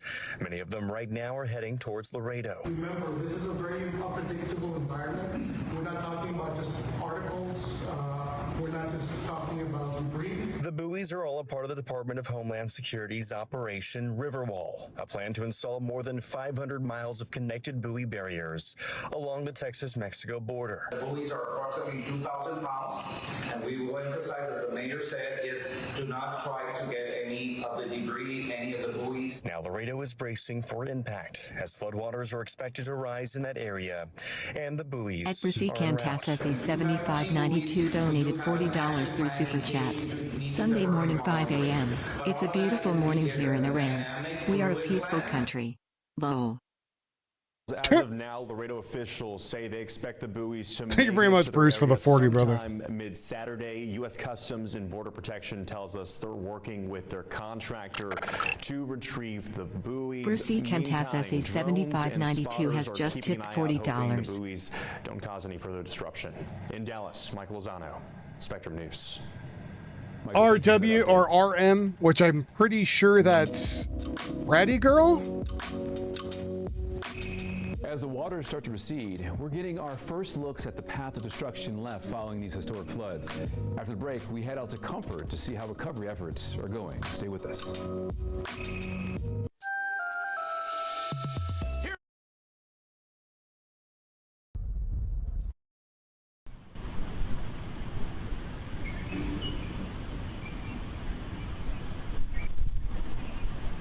Ratty Girl, was that your cash? Yeah, okay, that's what I thought. Thank you very much for the wonderful $20 redues.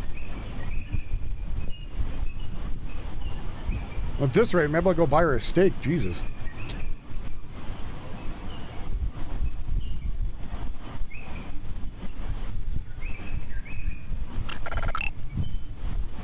Bratty Girl has just tipped $20 for ice cream money. I think she will be on tonight also. It is Friday, right? Yeah. Nice thing if you guys do Cash App, Venmo, PayPal, or buy me a coffee, I could give her my debit card and be like, go get stuff.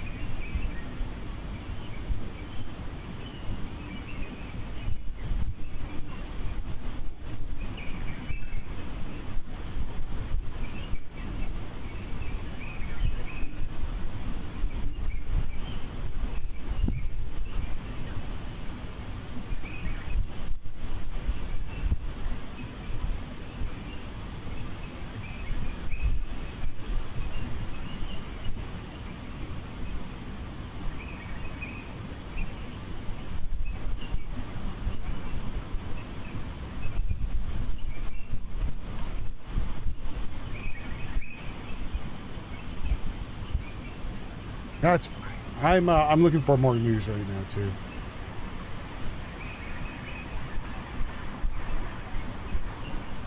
I know, I'm sorry I'm not as oomph as I usually am.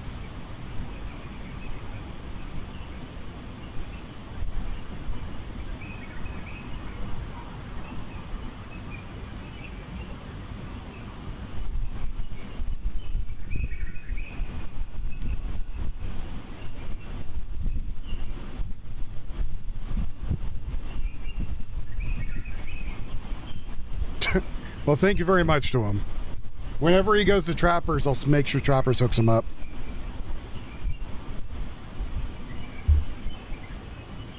I know he really wants a, I know he really wants an AR-15 with a big booby anime girl on it, right?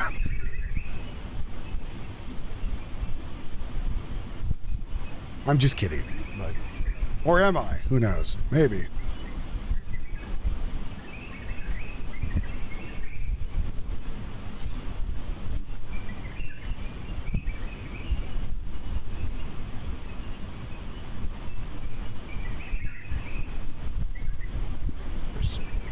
We also have an update in Comal County this evening. A mandatory evacuation in the area is now lifted. That's along the Guadalupe River from the county line to FM 311. You could see a lot of that water in that area earlier today. Officials are saying that residents are safe to return home. They do advise everyone to watch for debris and to help your neighbors. And emergency officials in Sutton County are issuing voluntary evacuation orders for the area along Dry Devils River. That's between Ozona and Kerrville. Officials also note the Sutton County Civic Center is open for evacuees.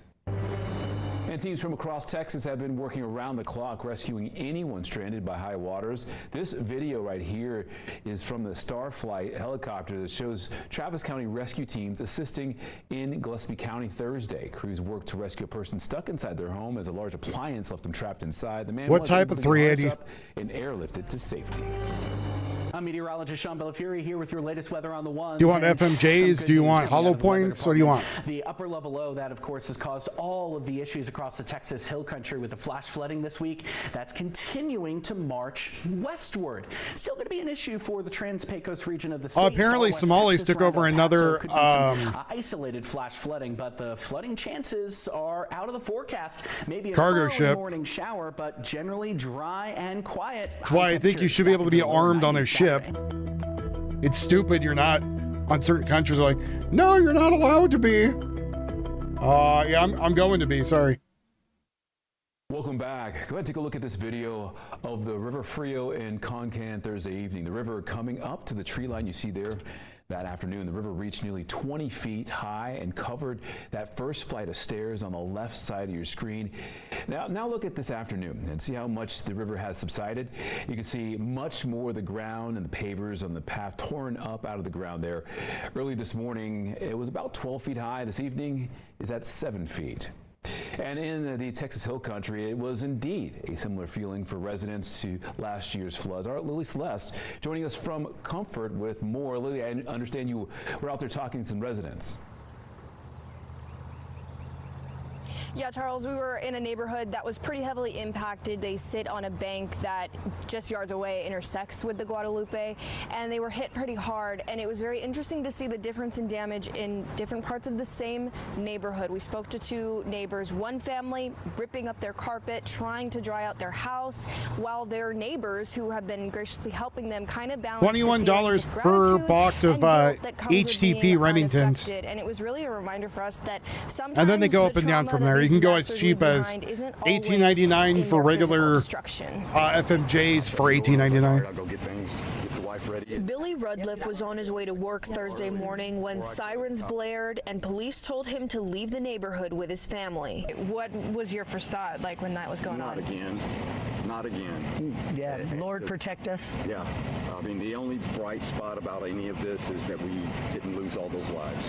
The neighborhood on Water Street sits just above the banks of Cypress Creek, which meets the Guadalupe River yards away. Billy and his wife Chatelle have lived through plenty of floods since they moved here in 2011.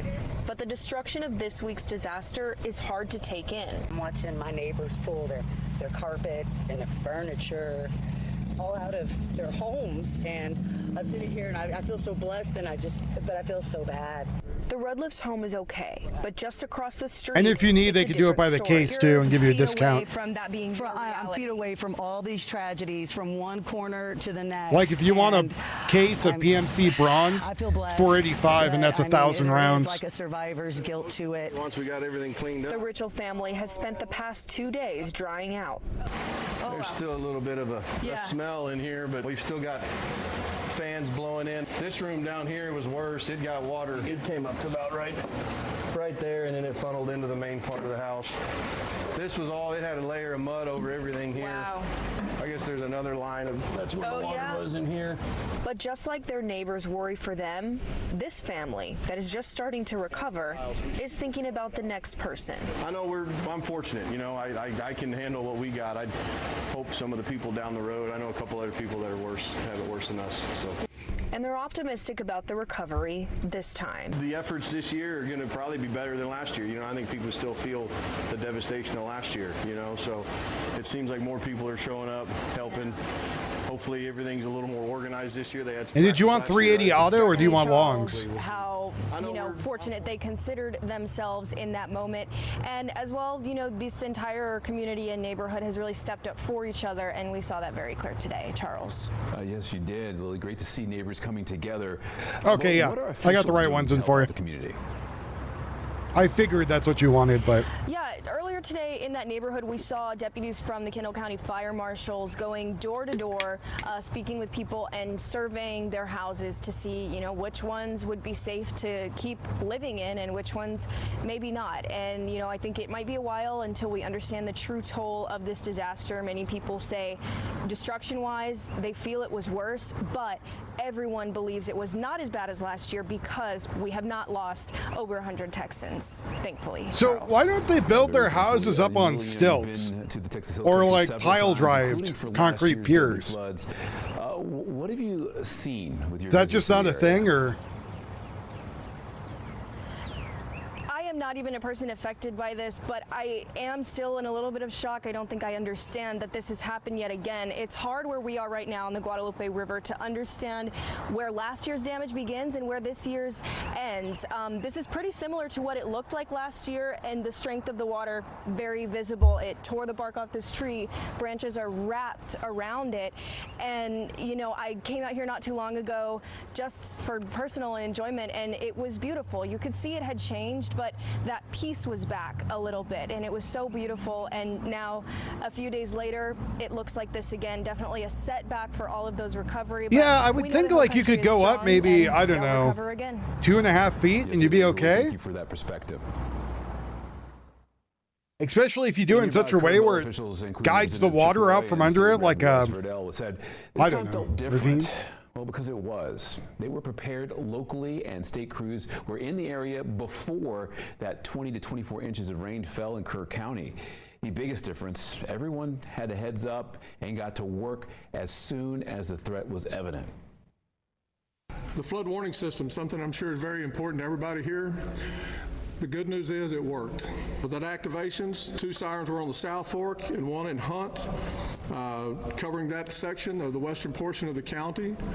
Water levels didn't warn any. Yeah, but I mean, even if you're paying $100K, right? So I think the plan came together. Florida requires 10 feet up. That's pretty high up. For this event. But I mean, even if it costs $100K and you get like a $300,000 house, it'd be worth it. Coming up, right? Texans helping Texans, how other cities sent resources and crews to help those affected by the floods. And coming up later, we'll also take a look at when our Texas Senate candidates are set to debate. That story and more up next. You're watching Your Evening on Spectrum News 1. Stay with us. We will be right back.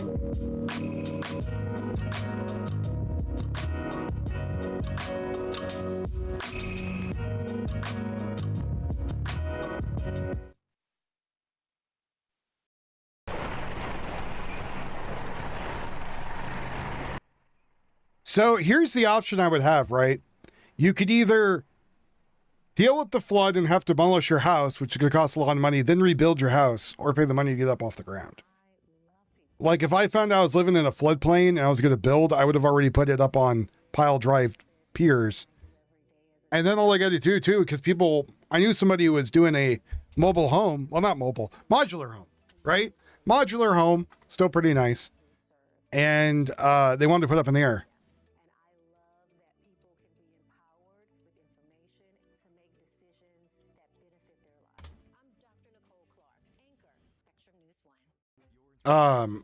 If I was going to build on, I knew it's a floodplain, I would do a pile drives in there, put it up in the air, and then have them do a concrete base, then put the house on top of that. And then do it, since I'm doing that work anyways, I might as well do the driveway too up in the air. And then have it so the water can rush underneath if needed. But that's also part of planning. But I knew a buddy who, he was moving somewhere that was in a floodplain. I told him to do it, so he did. And he said it only cost him to do the house there an extra $15,000, which to me is a lot of goddamn money. But for him, I guess he had the money to build the house. I guess he has the money to do that too. So whatever. That probably is unfortunately true, Spank. Yes.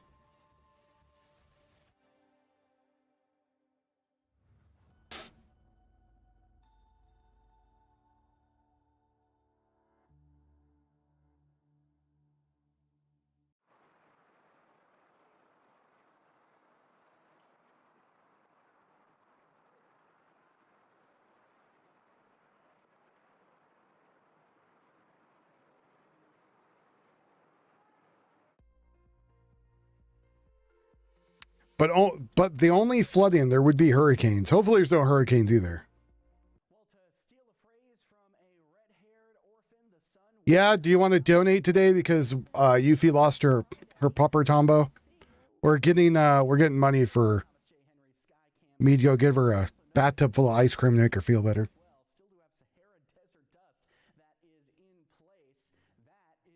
Even after all of this heavy flooding rain pushed its way through the Lone Star State. Of course, if you've been watching our coverage here on Spectrum News 1, you know just how devastating the flooding has been in the Hill Country, especially across Uvalde County, with upwards of 2 feet or more of rain, especially on the northern side of the county. For us here in South Texas, of course, in the Hill Country, big issues with flash flooding, but not quite as much in the way of heavy rain once you got into south and east of San Antonio. Now, San Antonio proper, okay as far as the rain goes over the last couple of days. No major flooding, but of course we could use some drying out for parts of the Hill Country, and that's exactly what we're going to get. We're ready to next Saturday, and notice no rain filling in the map. As far as rainfall totals go, we are not only pretty significantly far above this time last year, but we're also running a near 7-inch rainfall surplus year to date, so we will take some dry time. The Hill Country will definitely take some dry time. She's like, God damn it. Why are you giving that poor man money? Few days upcoming for South Texas. We're going to start out with a little bit of some cloudiness in the morning. Can't rule out a stray passing sprinkle to start the day on Saturday. Morning temperatures kicking off in the mid-70s. We'll be warming up steadily and settle still actually just a touch below average for this time of the year. But peep that heat index. Yeah, it's on the high side. We're going to see heat index values about 10 degrees above the actual temperature. The farther south and east that you go, the closer to the coast, that is where we'll see the best chance for triple-digit heat index values.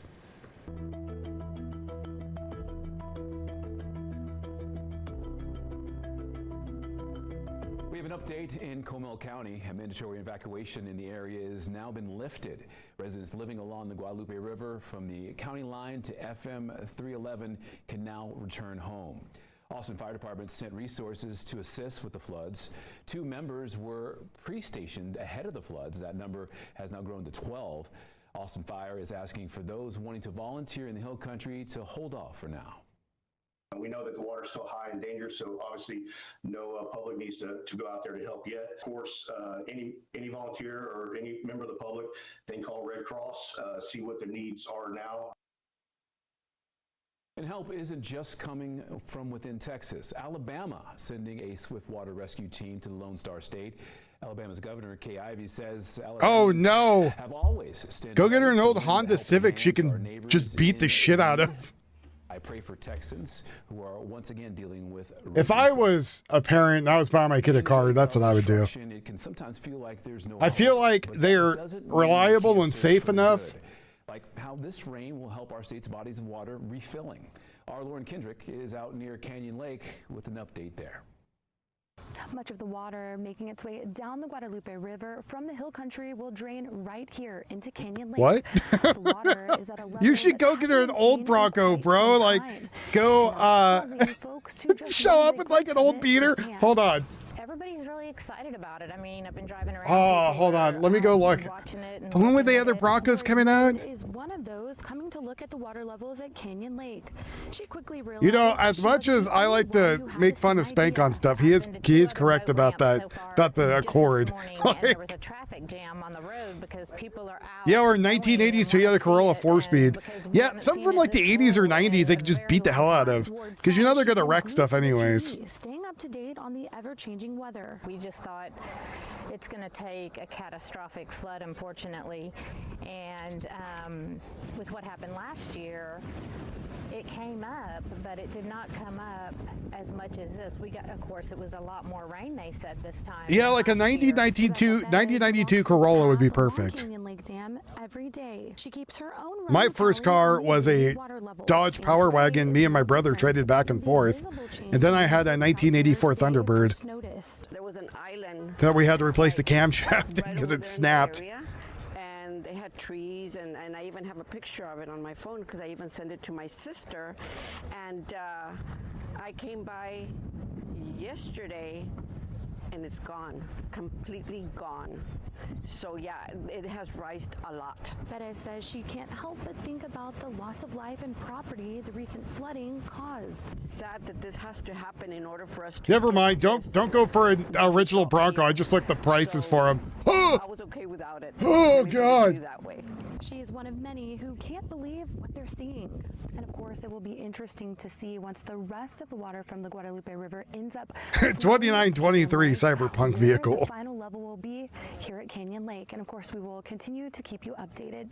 In Canyon Lake, Lauren Kendrick. No, those are expensive. Yeah, I just looked up. Oh, God. Hold on. I know what she could use. And she probably would like it. How much have these rains actually helped a lot of the water issues around the state, especially like down in Corpus Christi, that water shortage there? Yeah, you know, we've talked about 30 minutes ago about some of the lakes around Bexar County, around Travis County, but Corpus Christi is a whole entire different story because of... Why the hell are those so expensive? And honestly, this has been very beneficial for... How about a Suzuki Samurai? 3 lakes that Corpus Christi uses. No, for the water supply, and OJ Broncos are expensive. which is kind of an emergency reservoir, but it's Choke Canyon and Lake Corpus Christi. Those are the 2 lakes and reservoirs that feed into the city's water supply, and you can see all the rivers, the tributaries that feed into those lakes. Oh, no. The exact point where the rain needed to fall, right at the top of those rivers, is exactly where it fell. And of course, you've seen the devastation, the photos and images coming. You know, I was just about to say that. Overwatch, like a Nissan Xterra might be okay. You can pick up a Nissan Xterra for like $3,000. It's going to be a big benefit for Corpus Christi's ongoing. And they're water nice issues. vehicles. And it's our hope, you know, once all the water makes it. Here you go. 2004 Nissan Xterra. 2011 Nissan Xterra off-road package, $3,600. Shit, I wish I found this when I was looking for a car. I might have bought this. What's going on there? The Rio Grande River, one of the worst floods in a couple of years, especially right around Columbia Bridge. And I want to show you, this is the newest forecast coming out. Well, that's why I said the Nissan Xterra. Go click on the link, the one I just dropped you. Check that out. Now, a 30-foot crest is actually very, very high for this river. In fact, it's only been above 30 feet twice, once in 2010, once in 2013. All-time historic crest. My brother rolled a Samurai. 42 feet in July of 2010. And if we do get to that about 29-foot high, yeah, it's not too top heavy. It's big enough for all the stuff. I don't know how many miles on it, but I mean, that's not a bad pick, I would say. And it's got an off-road package, so I don't know where you live, but if it gets a little hinky out there, at least it's got four-wheel drive. And mall parking lots that are around the bridge, those could start to get flooded out too. So, you know, we're talking about great rain, great beneficial stuff for Corpus Christi, and then now too much water flowing down the Rio Grande. Yeah, 6 of one, half dozen of other, depending on where you are. Sean, thank you so much. Oh, stay with us. We'll be right back. Flooding in the flats, I would say. Is it? You guys get snow though, right?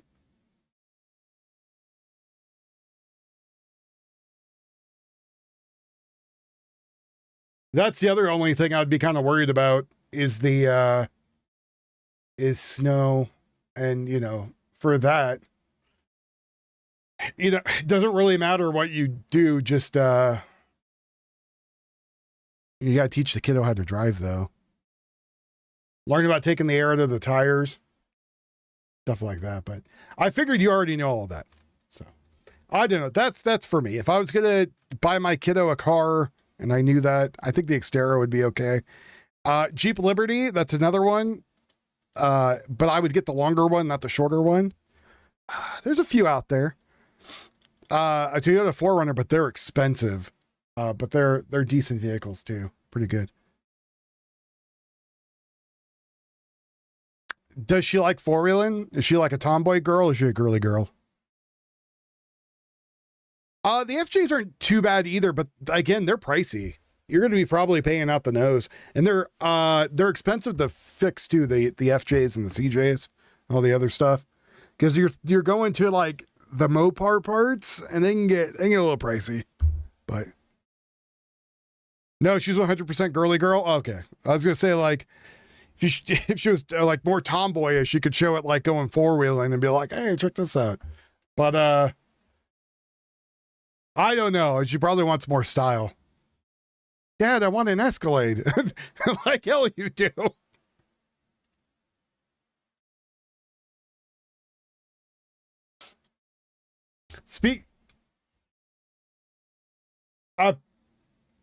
Apparently, so people have been building their campers out of foam material, like, and they're not really doing great bracing work on it. The bracing work that they're doing. Get a ripsaw? I don't know what the hell a ripsaw is. I know what the tool is, a ripsaw. Most Toyota 4x4s get you anywhere you want. Never had a bad one. Yeah, I've never owned a Toyota personally, so I don't know. Super, super girly. I mean, it's...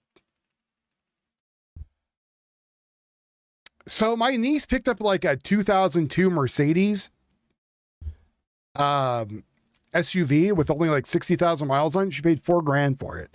So you could try that too.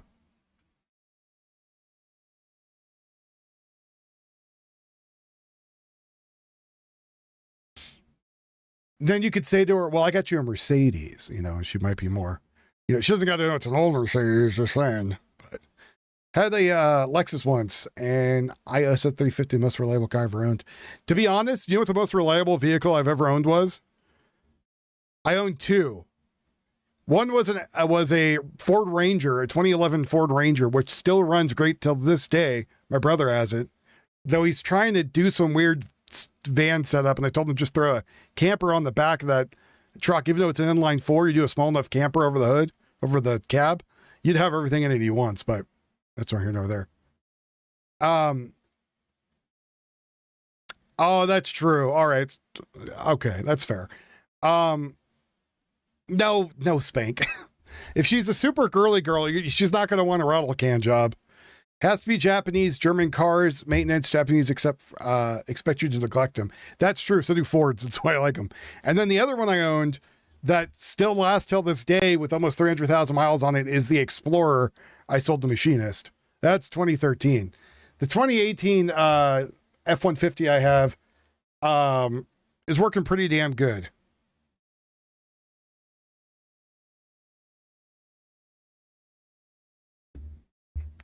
Tried to put an eBay link for Ripsaw, but the link is just too effing long.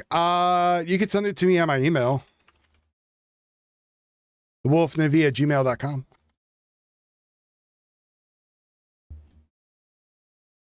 Yeah. Yeah. 300,000 miles on that Explorer, and it works amazing still. And I put a lift on it.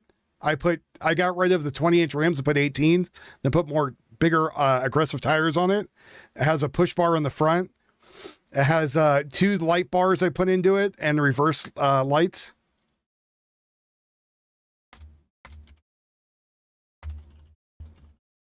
I switched out all the lights to LEDs and got rid of the old bulbs. I did a tune-up on it at like 210,000 miles, and it works great. Like, the thing is most engines nowadays, I think, will last you no matter what.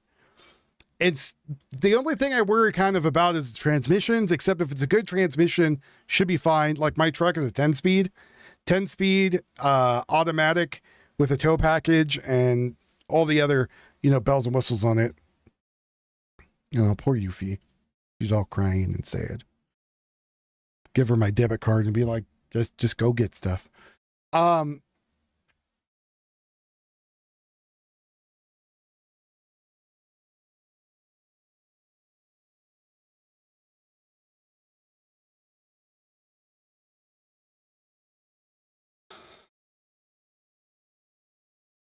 GM, hold my replacement engine at 15 miles. That's scary.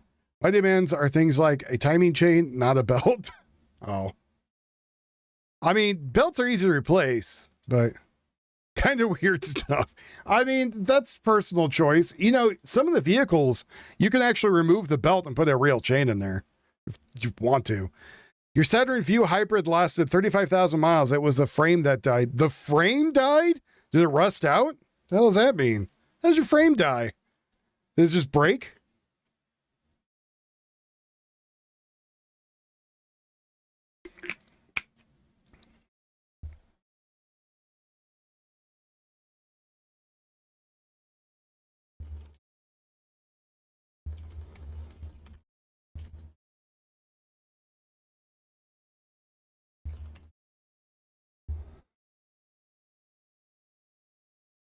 You know, that says something about the engine.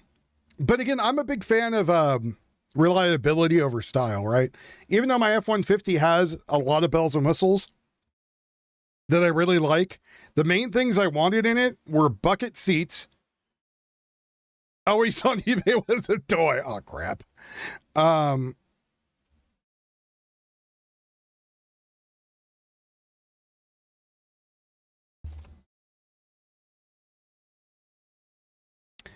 That had to be a weird day. Your car just buckles on itself and it's still running.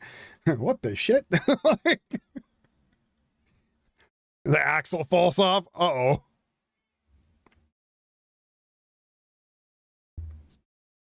But like, I have a lot of, again, things I want in my F-150, because I look for weird shit too, is I wanted bucket seats. I don't like bench seats because I hurt my butt. Because like with the bucket seat, it kind of forms around your legs and your ass, and you can move it independently without moving the whole bench around. I wanted power seats because when you're driving like 10 plus hours, you want to be able to move the seat a little bit because, you know, your body kind of compacts or it wants to stretch out. I wanted cruise control because, again, for the long drives. I wanted not that stupid knob to switch gears. I wanted a real shifter because when I'm driving, right, I was taught to drive with one foot and one arm. Because unless you're doing like big wide turns, because you want your other hand on your shifter if needed.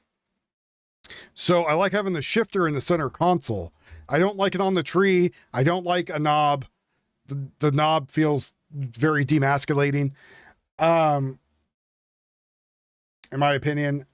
And I wanted a,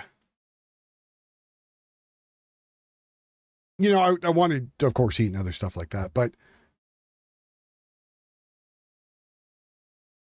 what's up, Kaltenberg?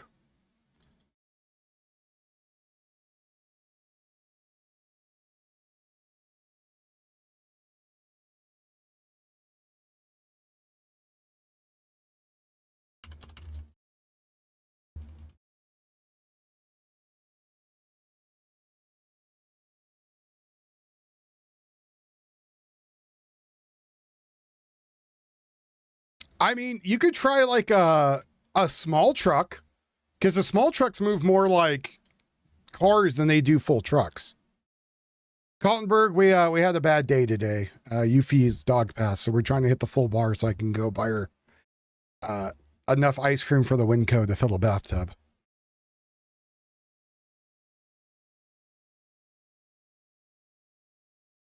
Oh yeah, no, I want that. Yeah, no, she needs a 20,000 ripsaw. A treaded vehicle that looks like a torpedo. Let's see. I technically have a full screen. Yeah, it was a bad day, man.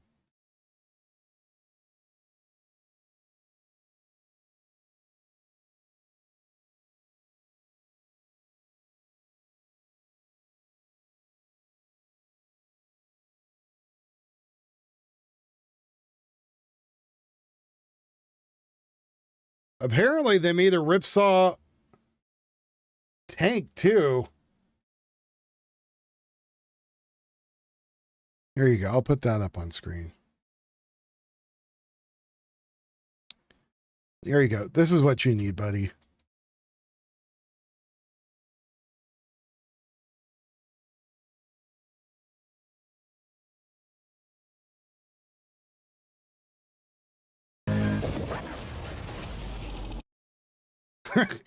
How about this? I want this. I would.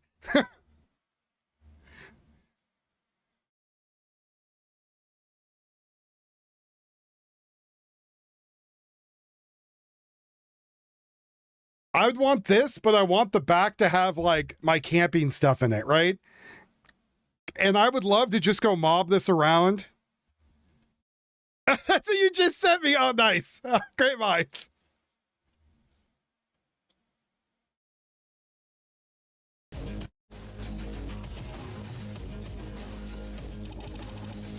To be honest, I bet you it like throws your body around so my back would hit it. What's up, Hippie? How you doing, brother?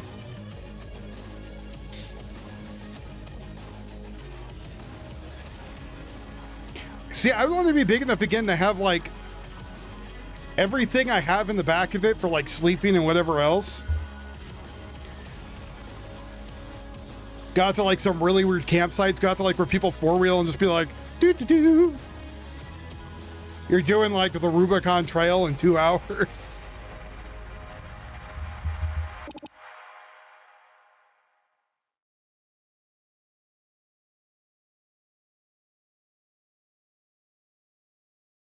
There's my People's Court I've been watching.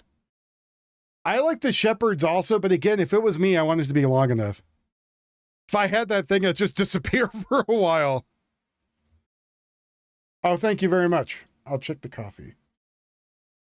Oh, Jesus. Thank you very much for the freaking 10 coffees.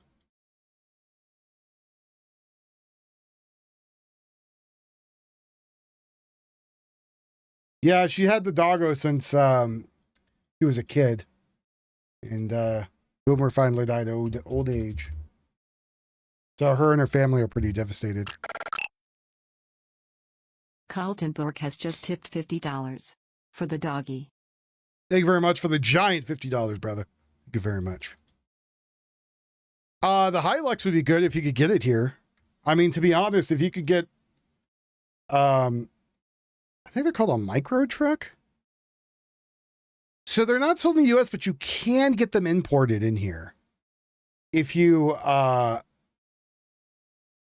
yeah, I'm about to see what she wants and go get her stuff.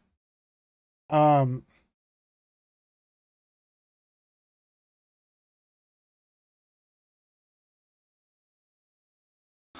Kia truck? Yeah, I think they're called a micro truck. Let me go check. Micro.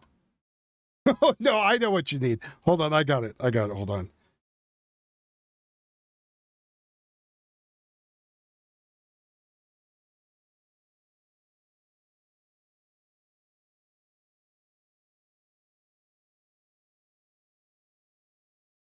Oh, that's not the right one.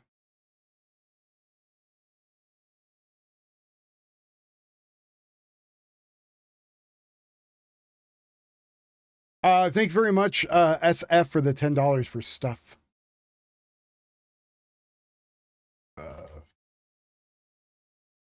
$10 dues. Thank you very much, SF. Again, I'm not using your real names. First name SF has just tipped $10. Stuff. S first name, F last name. Thank you very much for the $10 for the stuff.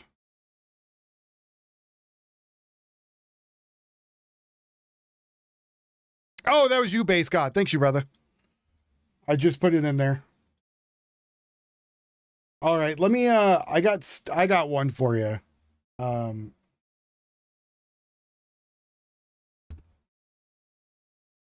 trying to find it. Okay, hear me out. Hear me out. What about this? I think we found the winner, guys. It is a Toyota. It's not very top heavy.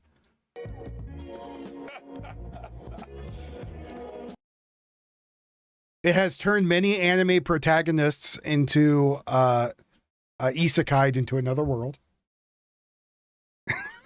Yes. I was actually trying to find the tricycle one. I couldn't find it. So this is the one I found instead for you. I found the wiener. I don't know how big the engine is. I think it's actually inline 4 that's underneath. The K truck.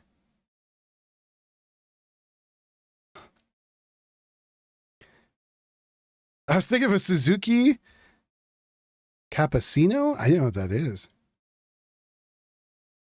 If I give her that truck to drive to school, she would kill me, but I want that truck. Does she want to drive around her friends? That's the other question.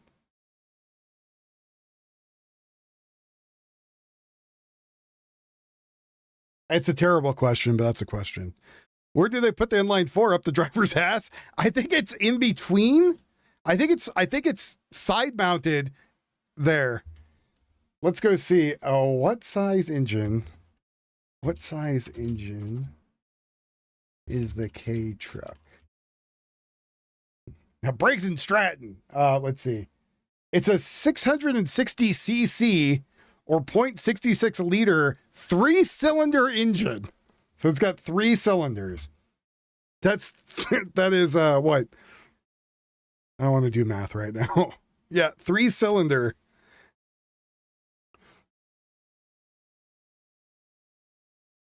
A Mercury Capri? I don't know, easy to get those parts, man. That would be a pain in the butt.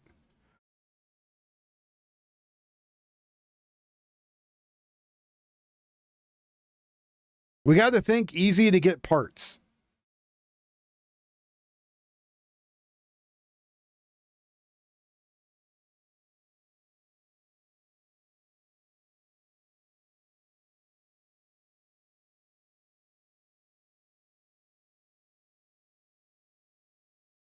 I mean, yes, Ninja has less weight, more power. That's like a small Geo Metro engine. I mean, they're used as like little around town trucks. You could swap a Hussey 1300s in there. Oh, I didn't get it really moving. Again, I think for his kiddo, he's going to want something. I honestly think the best one is the Xterra Nissan, or something around that size and price. Because she's going to want to drive around her friends, right? She's going to want to be able to go places. You're going to be able to want to put a tracking device and a camera inside the cab. You go to a driving lawnmower. That's pretty cool. Yeah, 2010 Camry wouldn't be bad.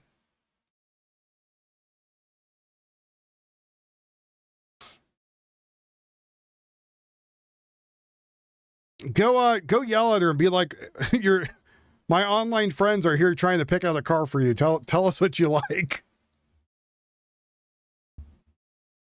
Yeah, like again, that's another good choice. So she wants an SUV.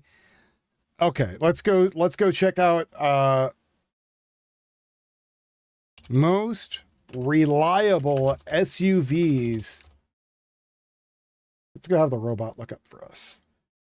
Most reliable SUV. How old do you want it? 2000s plus, or do you want newer? Because 2000 is still a 26-year-old vehicle. As scary as that sounds to all of us who now feel old. Now he's paying for it, I think.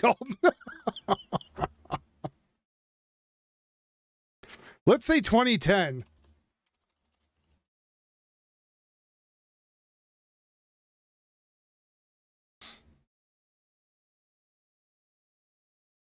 We'll get some. Let's do some calm, chill music.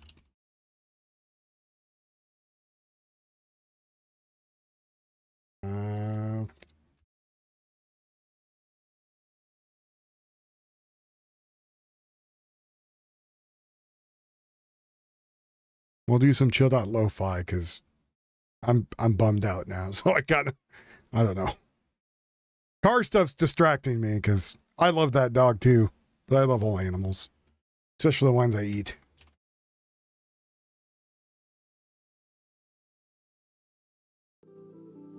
Here we go. See, according to the robot, Toyota, Hyundai, and Lexus SUVs constantly rank as the most reliable from 2010 onward. So we got Toyota, Honda, and Lexus. Lexus is going to cost you a pretty penny for parts.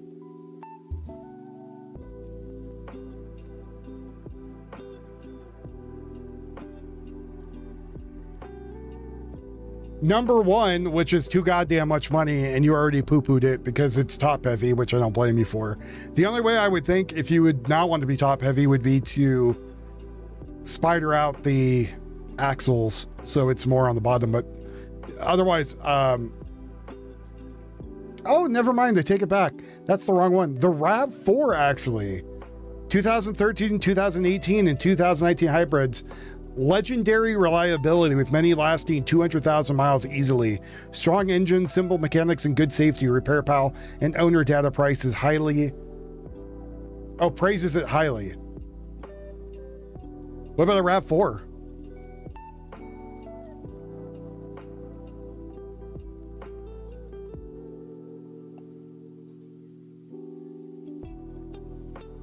So the next one would be the Honda CRV, which I knew someone who had a Honda CRV that put like 400,000 miles on it. And the only reason it's dead is because he hit a deer. Or he claims the deer hit him, allegedly. I kind of don't believe him, but... Nah, man, you're broke like the rest of us. Stay away from the bougie. Go with reliability over it. And to be honest, they're all nice looking vehicles. I kind of don't mind the way the RAV4 looks. It's not a bad looking vehicle. And then next, number 3 is the 4Runner, which you don't want. And then the Highlander, the Toyota Highlander. And then the Honda Pilot. So it seems like, so those are the top 5, right? Yes, it did incinerate the RAV4. It wasn't a CRV, it was a RAV4, but yeah.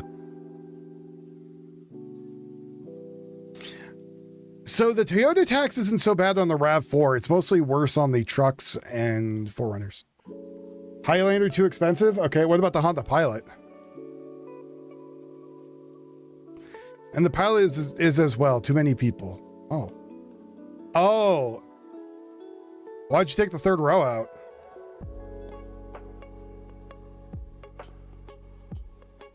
Or a Ford Explorer. It's not on this list, but from owning a so I bought my Ford Explorer for $8,000. And again, I put 300,000, it went up to 300,000 miles. But it does have the third row. So I would, if I were you, I would remove the third row and then make it just flat back there. That's why I say you remove the third row.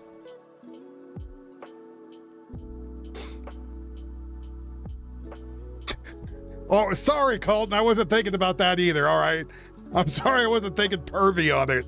My mistake.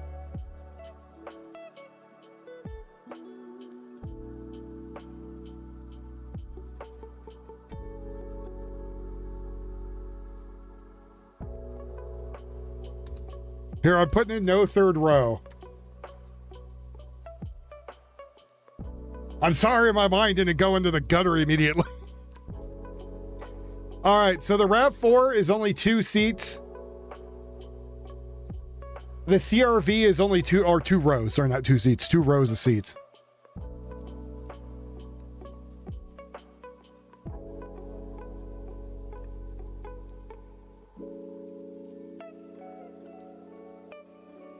RAV4 is what I push for. 2 will be the Lexus RX. Oof. What year?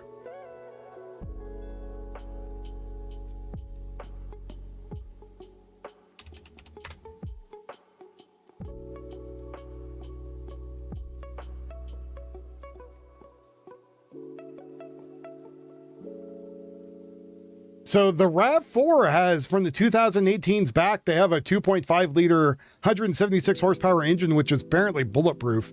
People say that damn engine will last forever. Ah, nice, nice.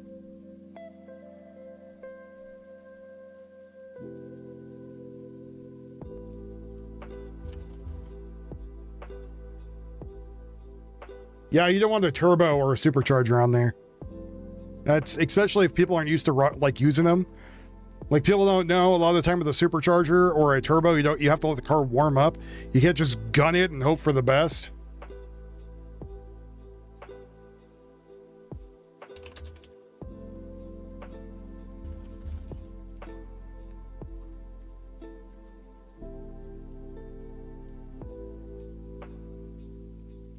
Yeah, I think the RAV4 is a good car. Oh, Jesus.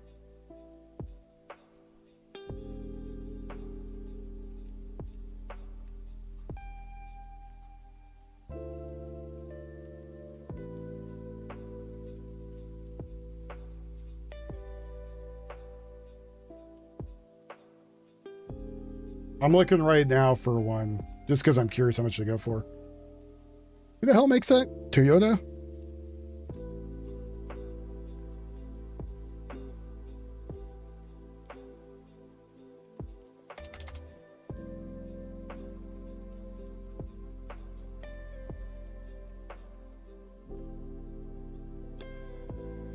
Give me a zip code that's not your zip code, but close enough you would drive.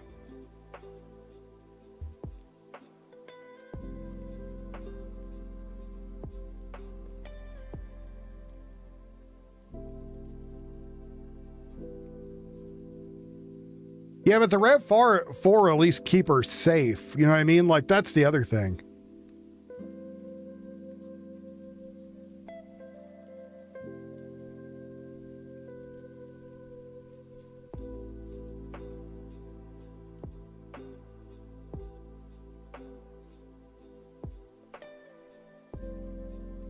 They have a 2010, 169,000 miles for $8,000 on Auto Trader. That's a pretty nice interior too. If you're just joining us, yes, we are helping one of our watchers of the vehicle.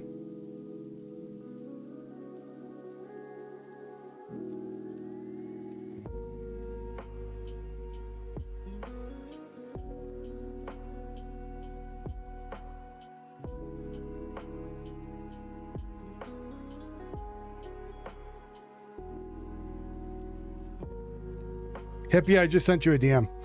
Or I sent you a friend request so I can DM you. What about that? Oh, it's not too bad.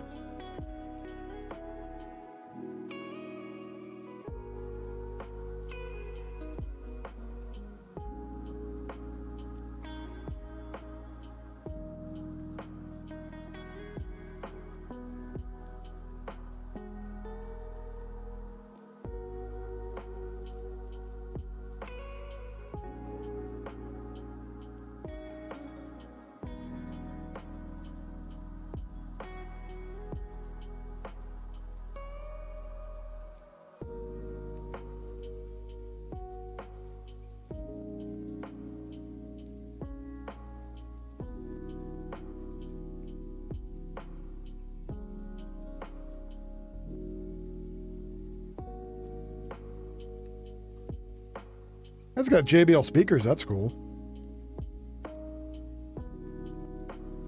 I don't know. I think $8,000's a pretty good price, I would say. And, you know, not bad. It's got a lot of miles on it, 160,000, but I'm just going to drop the link into chat. Just click on it right there. There you go, buddy.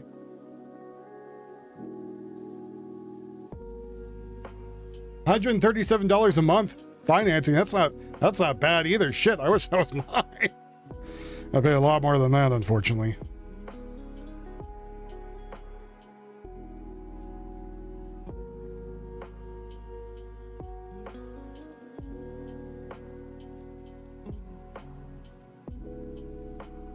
I mean, she's not going to drive it like anywhere far and around town. I think that's fine.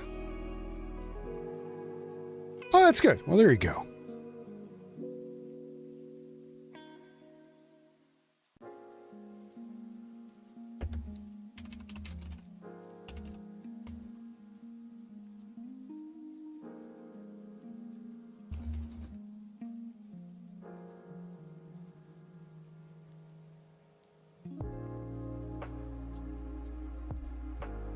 I think under 100K though is going to be a little hard to find. At least for that price, right? Like, they got a 2018 here. That one's 12,000, and that's got 162,000 miles. Like a 2021, 73 miles, right? 73,000. 33,000. Sorry, not 3,300. 3,300 would be great, but seems like anything under 100K is going to just jump the price up through the roof.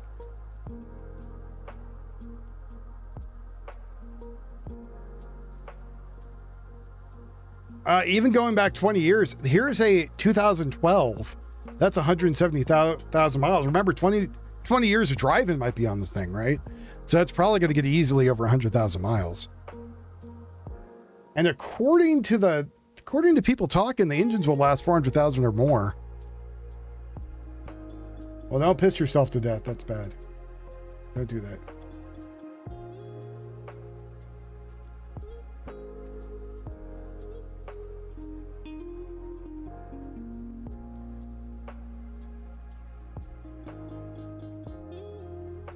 That's why I'm thinking it's gonna be hard to find one under 100,000. And if you do, again, now you're going like twice as much money because you have twice as much life left in it.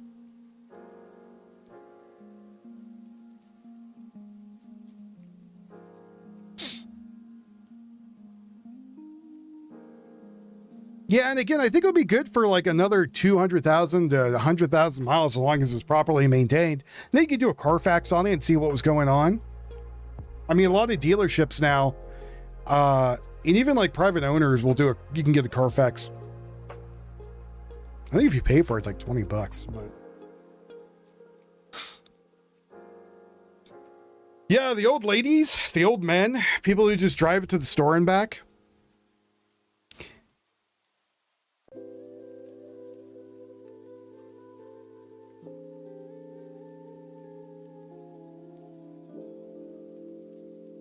If you want her to be made fun of, he can go get her a Jeep Renegade.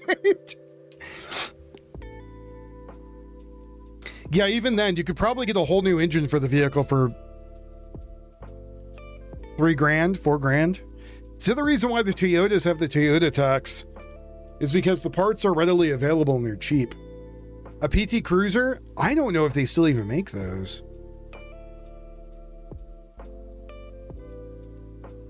I heard a lot of people liked him.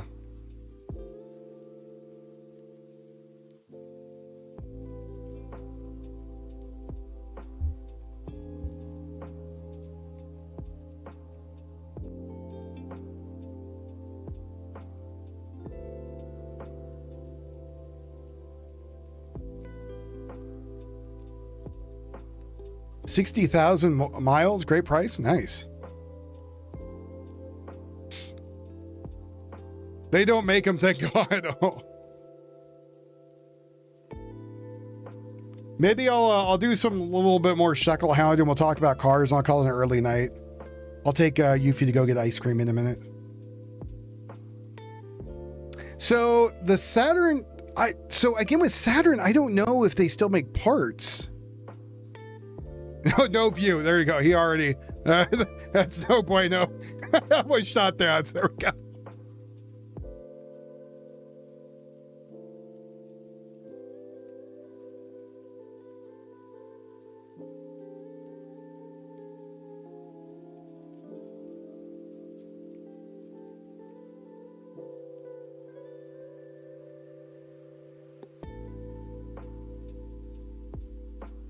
All right, I got it, Tombo. How about this one, buddy?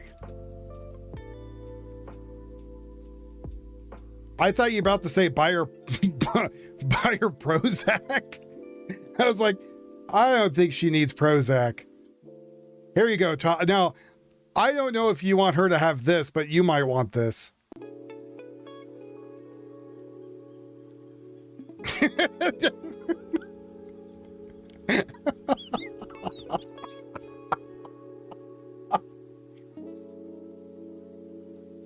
Ugliest little car, but I still see them on the road. That was an abrupt weird change.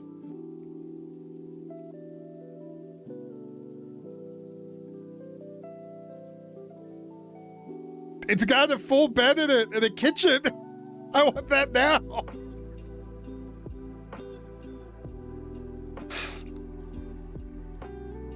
Someone thought, what if I took a motorcycle and I added a camper to it?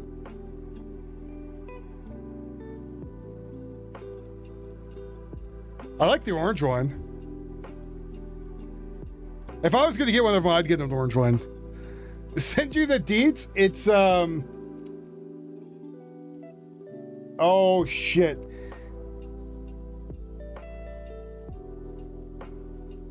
I'm trying to find the name of it.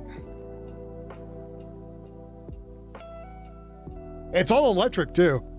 Which is not great, in my opinion, but...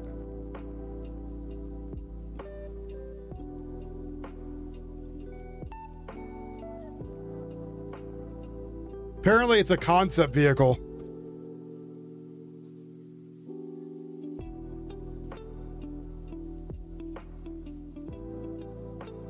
It's not a full thing, but this is the start of it. There you go. Some people are saying it's AI, but I don't know.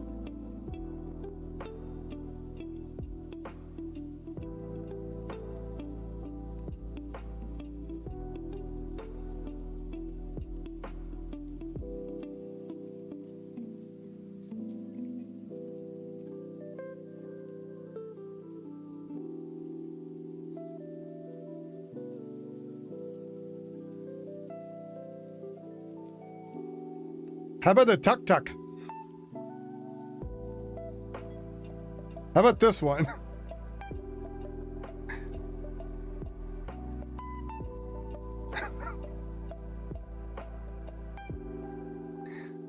This one is real. This is a motorized, the Yalon air-conditioned tuk-tuk 3-wheel vehicle passenger tricycle.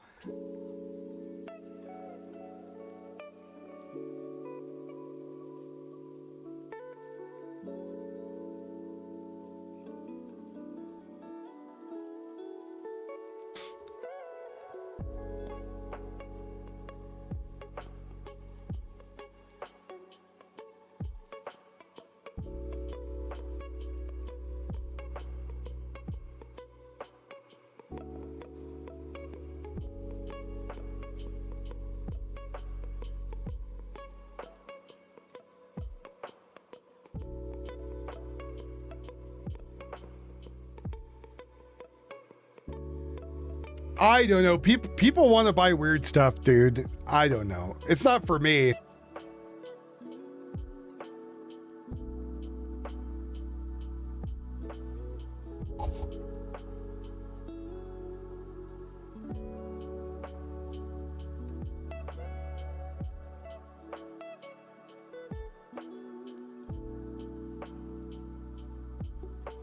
China makes like all kinds of weird shit you can get. A Nissan Cube? I think those are kind of expensive, right? I would be worried about tipping most of these over. I'd camp in my driveway. You know, like I did a bunch of research and stuff.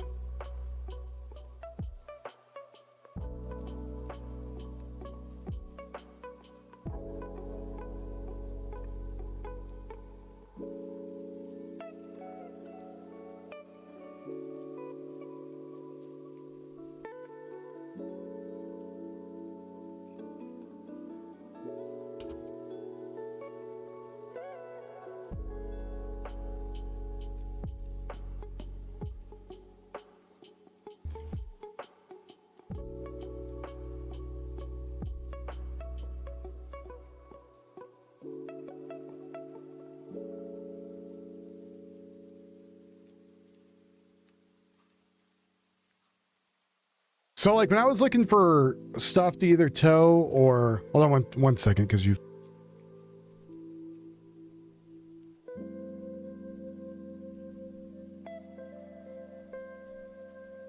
all right, last round of shekel hound, and I'm gonna go take you to go get some ice cream and get her to feel better. I would say the RAV4 out of all the ones we looked at is probably the best one. Plus, it has the best reviews for how long it works. Honda Element all-wheel drive, hosable interior suicide doors. Also, the crash rating in the RAV4 is good. So, all right, Cash App, Venmo, PayPal, buy me a coffee, whichever you guys add. I'll add to go and get Yuffie some ice cream and dinner tonight.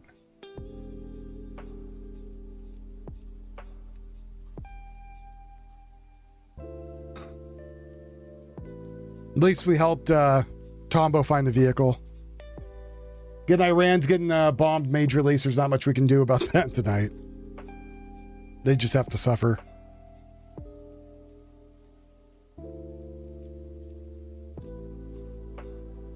No Chevy Malibu needed. All right, folks. You have a good night. Take it easy.